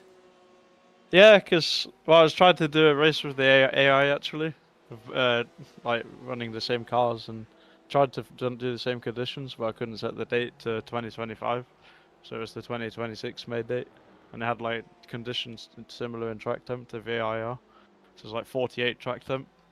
So I did a race with the AI, and by the end the tyres were the left rear, which is the worst one on this track, had 29%, but from this race it was around 50. So the tyres were much better than I was kind of like preparing myself for. So yeah, it's just a lift on like the big round right-hander, like lift until you can put the throttle straight down. It saves the tyres a lot, saves a bit of fuel. So yeah, just playing for the long game. Fair play. Well, you went for the long game in the end, saved the fuel as well, and gradually fought your way through, picking off those places one by one. I do have to ask, however, were you perhaps a little bit surprised with the fact that you're able to make the ground as quickly as you did? Or did you expect that once you're in the groove, you could just pick people off left, right and centre? Because once you got started, I mean, you came all the way through, I think it was, I double-checked, from all the way down in 14th at the back of the pro class. I think you'd made your way already back up to 5th by the time about 40 minutes was gone. Yeah, I mean, obviously a couple of people, I think, unfortunately had incidents. And also later on, after the 40-minute mark, but later on, a couple of people got black flags or meatballs as well. So a couple of the places were due to like racing incidents and stuff. But yeah, I think also because I had a clear track, I could just push. Obviously, I had to push to try and make the ground back. But yeah, push and like just save the tires in the right places, save the fuel like a little bit in the right places, so that I could just fill the tank up without having to save much at the end. So yeah, the fighting I think helped between the people in front too. Indeed, there was fighting in front and you were given a clear track, and in the end you were able to definitely get yourself towards that podium. We did see you have a little bit of a battle towards the end with Cedric Boyce's Ford GT.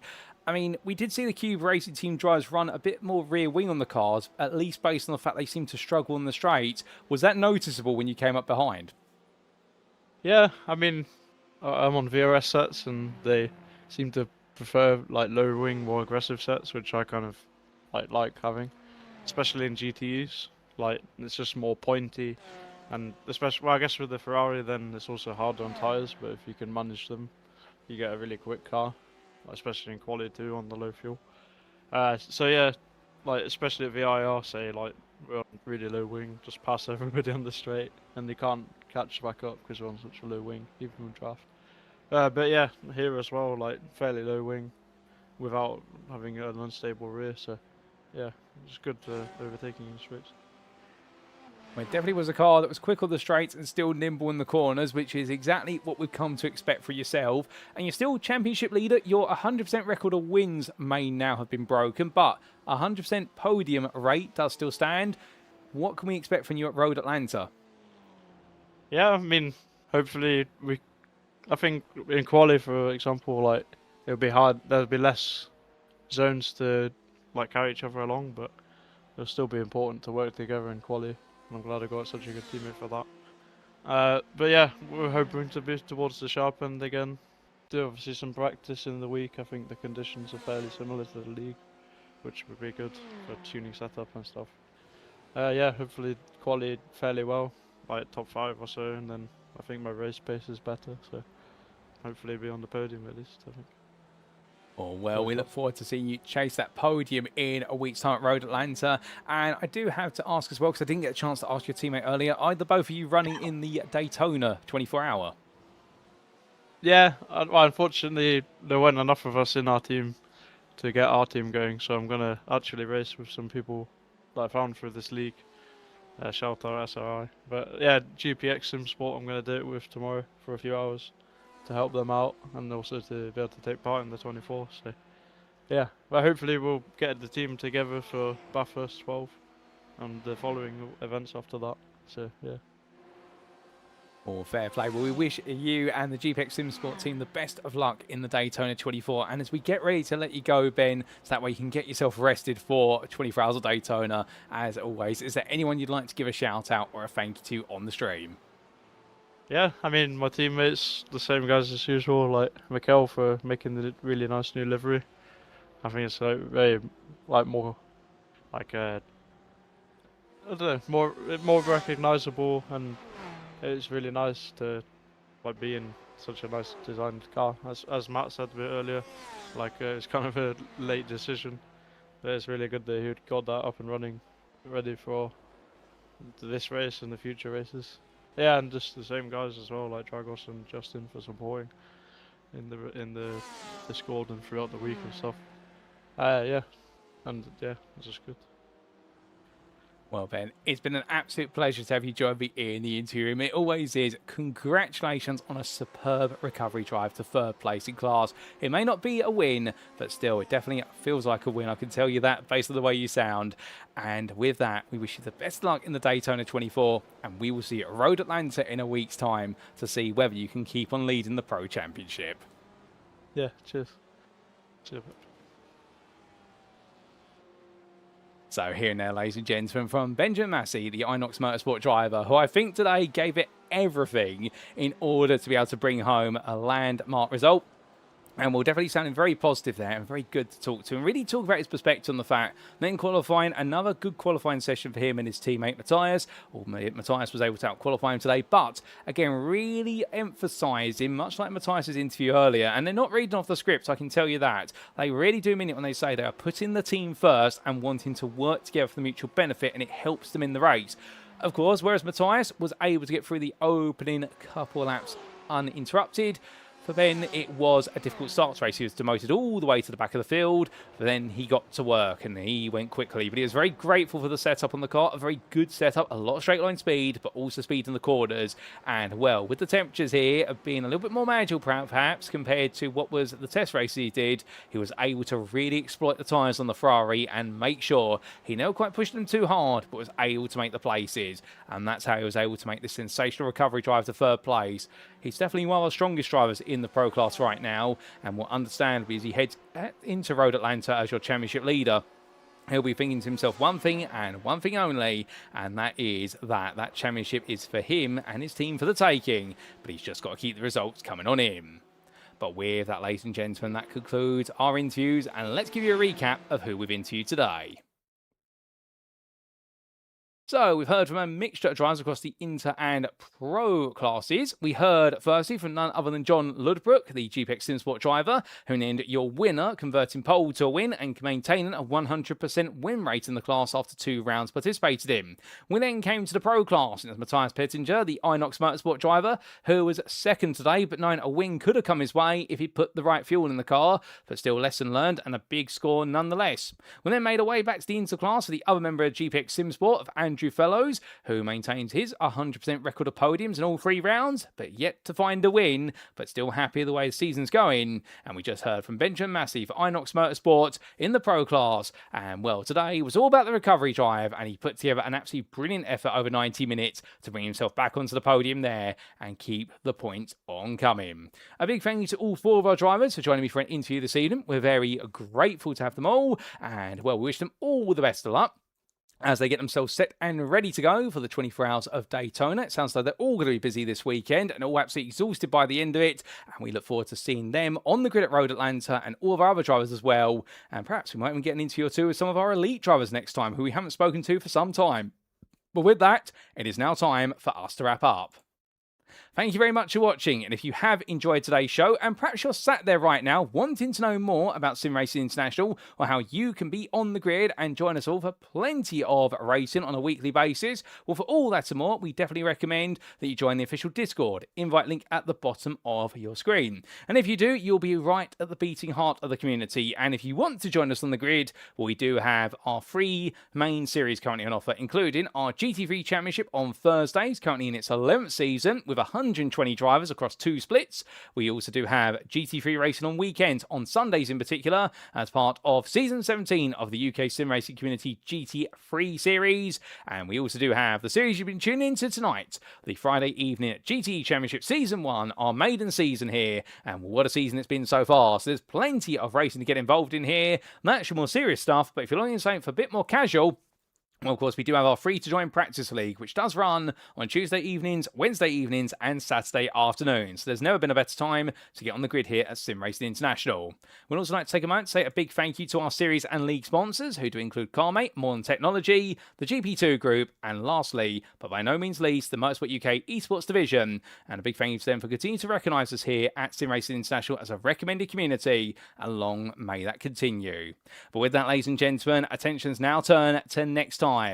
And next time out, well, we go back to a 60-minute feature race. But what a race it is going to be, because after a trip through the country in Wisconsin, we are about to wrap up our initial time in the US of A at the Michelin Raceway at Road Atlanta, because it's the USA to Georgia, where we will see our drivers have to, for 60 minutes, ride the ultimate roller coaster ride that is 2.54 miles of asphalt, where the aim of the game is to maintain your speed. But who exactly across our Elite and Pro and Inter classes will be able to enjoy the ride and make sure they soak up all the adrenaline along the way? We'll tune in next time on Friday the 23rd of January 2026 as we continue the story of the GTE Championship. But until then, we have been SimRacing International. I've been your host and commentator, Paul Walsh, and until next time, remember to stay safe, stay well, stay smiling, and most importantly, ladies and gentlemen, like our drivers, remember to stay on track.